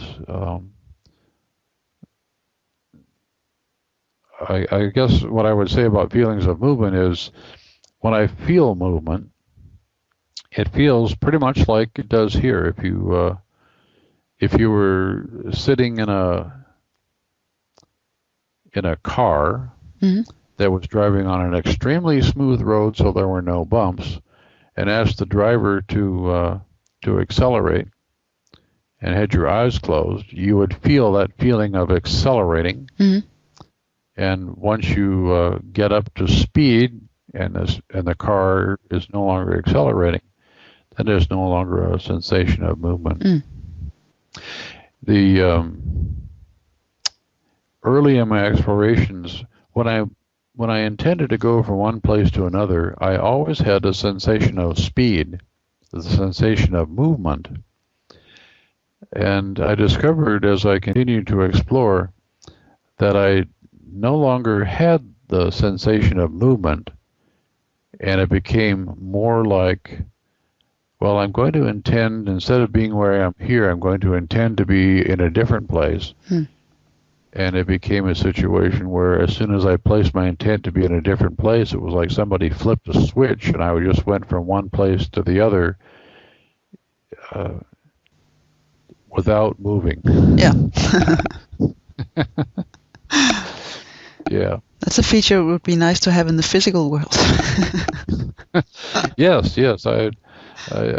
just recently took a vacation to Vermont, and I spent like 3.5 hours in airplanes and at least that many hours or more sitting on the ground waiting for airplanes. It would have been much nicer just to say, I want to be in Vermont in the cabin of my friend across from Lake Champlain and just sort of close my eyes, open them, and be there. Yeah, that'd be nice. Well, it's good to know how you experience things, because I think a lot of people are frustrated with trying these things and they don't think they can make them work because they don't know that that's what they're doing. Yes, so exactly. It's good to hear that even someone as experienced as you still sees things. And I certainly started out being the kind of person who was extremely frustrated. Yeah. And I went beyond frustrated to angry because I just couldn't do it. I just couldn't do it. I kept trying and couldn't do it until I discovered I've been doing it all along. It just wasn't in the way that I expected. Yeah. Yeah. Yep. Don't be afraid to use your imagination. Yeah, that's the clue. Yep. Yep. So is there more for that question? I have no, but I have one last question. Okay. Also from Stina. Uh-huh. And that's say hi. Say hi to her. I will. And she told me to say hi to you, by the way.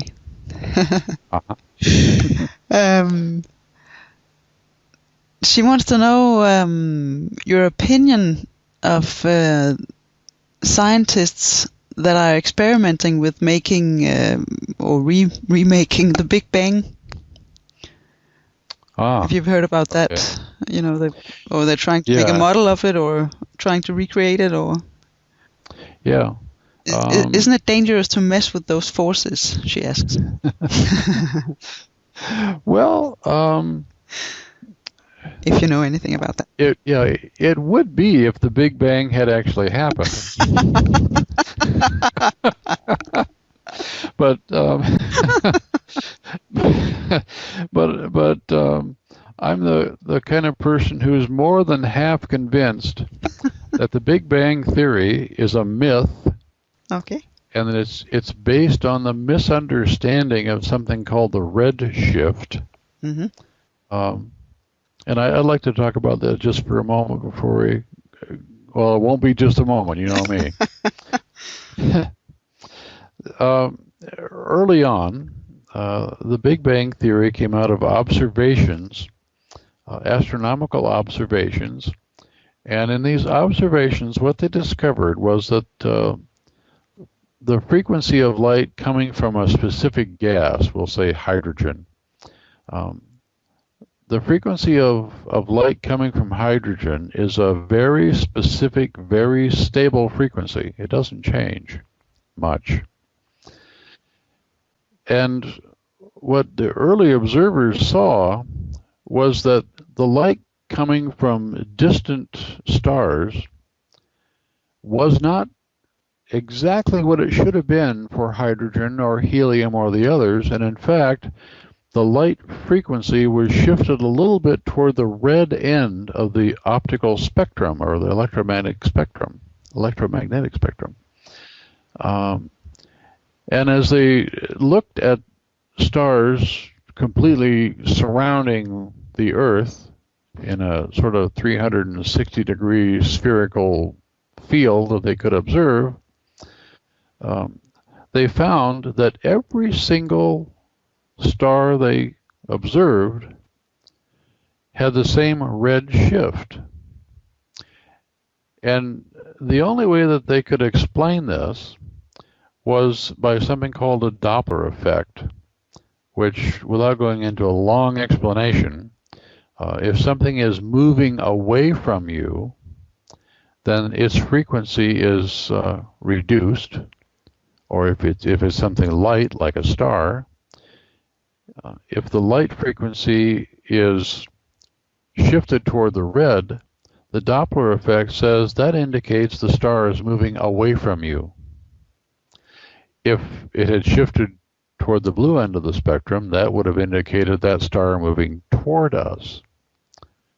But in the early observations, what they found was that every single star they looked at no matter which direction they looked at from Earth, was shifted toward the red end, indicating that every single star in the universe that they could observe was moving away from the Earth, and the Earth appeared to be the center of where it was moving from.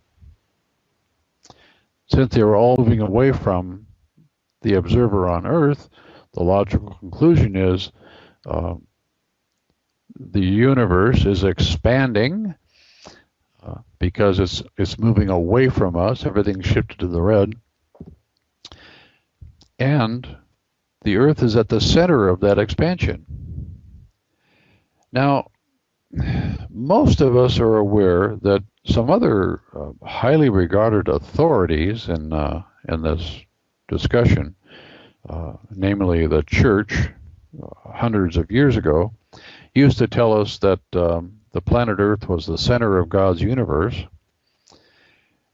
And everybody believed that until people like Copernicus and Bruno and a few other scientists began to actually observe the stars, and they concluded that no, the universe does not revolve around the Earth. The Earth is not the center of the universe. In fact, the sun appears to be something that we're revolving around. So the sun maybe is the center of the universe or some other place. And in fact, those early scientists were threatened with being burned at the stake for such heresy as to suggest that the Earth is not the center of God's universe. Well, when scientists came back with the observations and the conclusion that the redshift indicates that the Earth is at the center of the universe, I got suspicious. Because I just don't believe we're quite that important to the universe. And so I began to do some research on my own, and I discovered that there's one other conceivable explanation for the universe, or for the red shift. And it's something that we see often here on the Earth. As when the sun first comes up, the light from the sun is shifted a little toward the red. So sometimes at a sunrise, as the sun is just beginning to come up over the horizon, the sun looks a little more yellow. The light around it looks a little more reddish. And as the sun gets straight up overhead, those reddish hues go away. The sun looks a little whiter. And then as the sun goes down, we again see the light from the sun shift toward the red end of the electromagnetic spectrum. And the reason it does that is because the light is, at sunrise, the light is coming through a certain distance of Earth's atmosphere. And the amount of atmosphere between your observation point and the sun, the amount of atmosphere is much longer than it is if it's straight overhead at noon. And so what physicists will tell you about the redshift for sunlight is that, this happens because the sunlight is passing through the atmosphere, and as it does that, it gives up some of its energy to the atmosphere, and that causes the light from the sun to shift to the red. Well, if there were something that filled the entire universe, the old guys used to call it the ether. Now some people call it zero-point energy.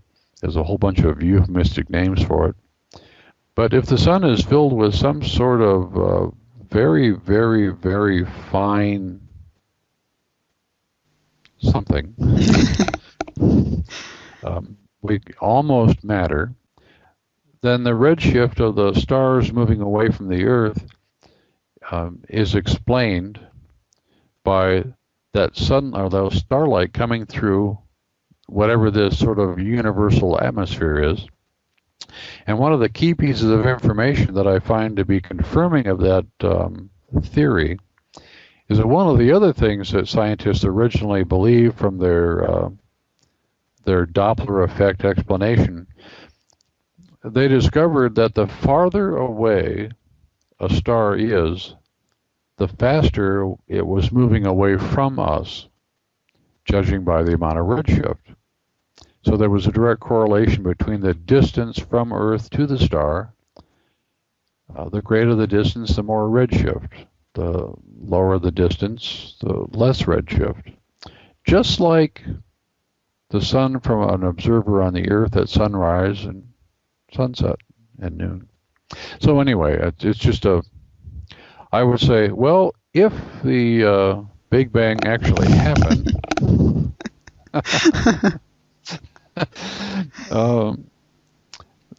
and I personally don't believe it did, and I have an experiment. Just love. I mean, if you have somebody in your audience who is a physicist or someone who is a grad student who has access to the proper equipment, I'd like to talk to them. You just give them my name, and we'll talk about an experiment that could be run that was already run in Pasadena, California, by Albert Michelson. Okay. Back in the early 1930s, there's already been an experiment run that indicates that the Big Bang Theory is a myth. So now I can finally come back to your original question. Yeah. Isn't it dangerous to mess with these forces? Well, I don't know if it's dangerous or not. I think what she's referring to is the giant collider they built at CERN, where they're attempting to run experiments to sort of replicate what would have happened at the Big Bang. They're working with tremendously high physical world energy levels, and they're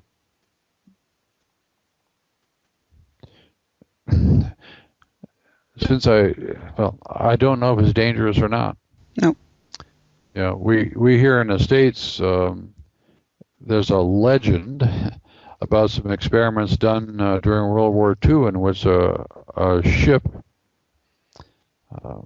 rigged with some huge magnetic coils and in an experiment to try to make it invisible to radar, there's a legend that ship disappeared during the first test, and that it reappeared somewhere else, many miles away, and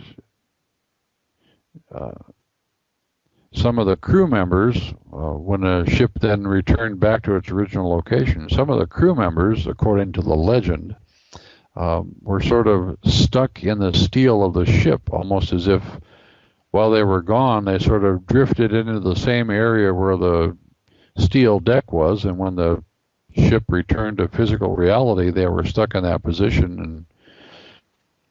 And I believe it was called the Philadelphia experiment.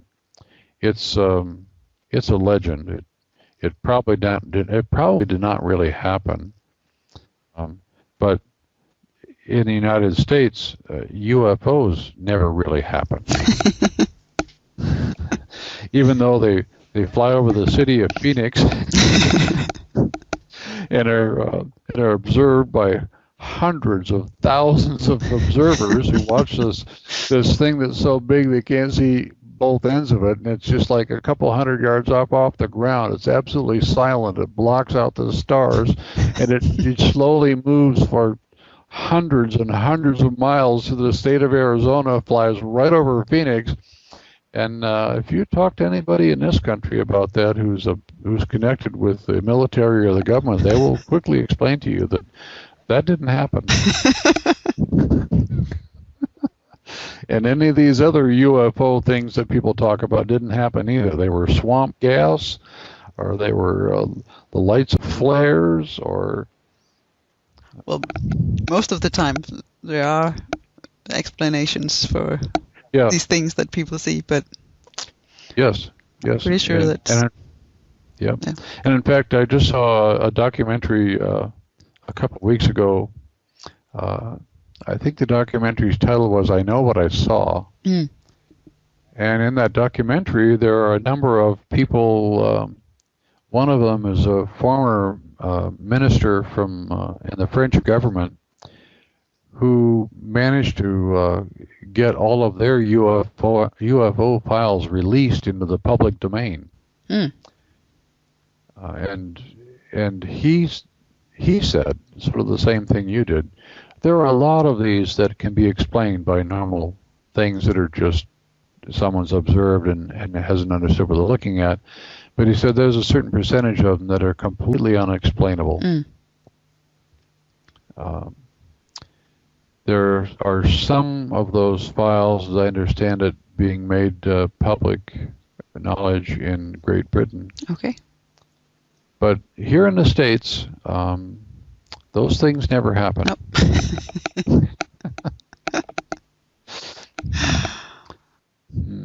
Oh, speaking of UFOs, just a short sidelight.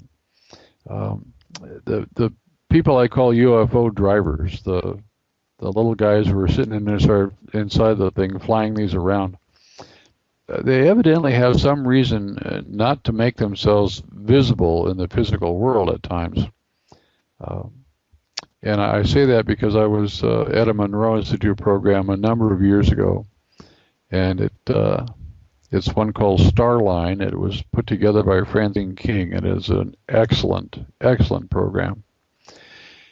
And one evening during the program, there were a bunch of us standing up on a deck that's on top of the building, so you have a clear view of the sky out in the country with no city lights in the way. And people were looking for UFOs. They wanted to see a UFO, and they're up there mentally calling UFOs to come, and they're trying to get UFOs to show up.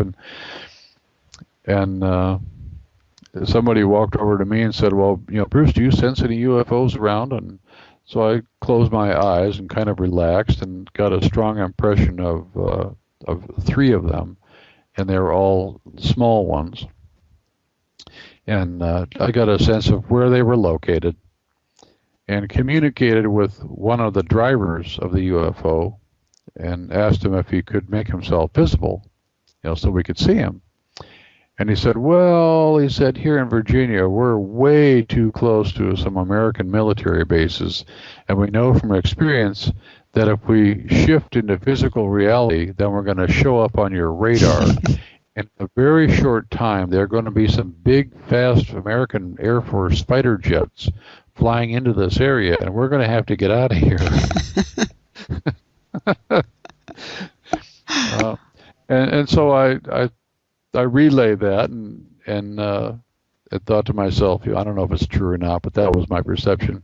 Well, about 15 minutes later, Francine King, the one who was the leader of this particular program, came up on the roof, and the same person walked over and said, "Well, Francine, do you sense any UFOs around here?" And she stood there for a second, and then she pointed at the one where the guy I've been talking to. She pointed right at where he was, and she said, "Yeah, there's one over here, and there's one person in that one." And then she pointed at the second place I pointed at, and she said, "There's another one over there. He's a little bit further away, but it's just one person in that one." And then she pointed at the third place that I had pointed out, said, "And there's another one right over there, a little further away than the other two, just kind of hovering above the trees." And so I thought, overhearing that, I thought, well, either Francine and I are both crazy and making this up, or they're there. Yeah. Yeah. I thought it was interesting that the UFO drivers were concerned about American Air Force fighter planes. Mm. I'm always wondering what they're doing here, because I actually just made a little video where I talk about UFOs, and the funny thing about people who see them or read about them are always sure that there's someone in there who has a message for us, and that's why they're here. And I'm like, well, couldn't they just be passing through, just they're going somewhere and just happen to pass Earth? Yeah. But, you kind of think of it, just happen to be passing through from Alpha Centauri to some star system 500 billion million light years further on, and And one of them turned to the other saying, "You know, I heard this Earth place is kind of interesting. How about if we swoop down there and just kind of cruise around a while and take a look?" Why not? Why not? It's a long drive. We'll just take a little side trip. Well, it might just take seconds for them. So. Yeah. Do you have any impression of that? If they're really someone who's trying to make contact, or it's kind of accidental when it happens? Yeah. My opinion is that sometimes these contacts are fully intended, and sometimes these contacts are fully intended by the aliens who come to make contact, and there seem to be a number of different reasons why they make these contacts. Some of them appear to be contacts in which they're trying to learn more about humans and what we do and how we think and they're just, it's kind of like somebody who's gone off into the African jungle and discovered a new kind of monkey, and they'd like to observe it for a while to see what it does, what it eats.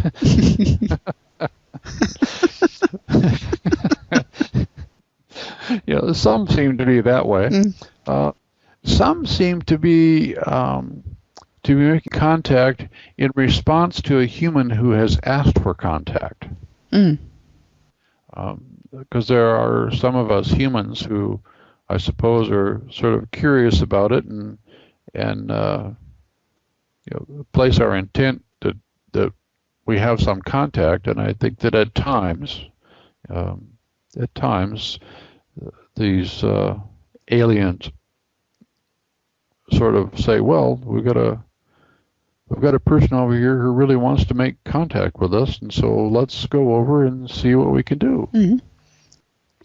And there are a number of people who report taking rides in such spacecraft and coming back home and all sorts of things. Yeah.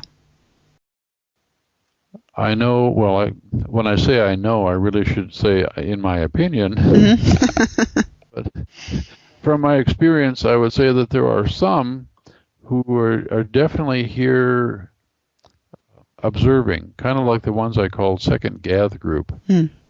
They're definitely here observing, trying to learn and understand more about not just human life, but other life forms that exist in this reality that we call physical. To understand more about how we function and why we do the things we do. Very interesting. Yeah, it's some of these have been a pretty wild ride. Yeah. And going back to places like CERN, and are they doing playing with something dangerous? Well, I don't really know. Time will tell. Don't really know. No. Well, that was actually our last question. Our last question. Yeah. Well. Certainly, covered a great deal of. Yeah. Well, and if you have more of me you'd like to do at some point, I'd be happy to. That's. Yeah, I thought perhaps if I write in my, I'm making a blog post where I put this little file inside. Yeah. And I thought about perhaps if people listen to this and they have additional questions, maybe, and maybe some of the things you say make them curious to know other things, and then perhaps if they write their questions, we could do another talk. Sounds like a great idea to me. Me too. Okay. Well, it's been a pleasure chatting with you, Anya. You too, Bruce. Thank you so much for taking your time to do that. Yeah. Well, thanks for sticking with it and nailing me down to get it done. Yeah, it took a while. Yeah, that's a little bit of work, I know. Yeah. Good. Well, okay. Well, I'll sign off for now and chat with you again next time. Yep. Have a great day. You too. Love you, and I'll talk to you later. Love you too. Bye. Bye. Bye-bye.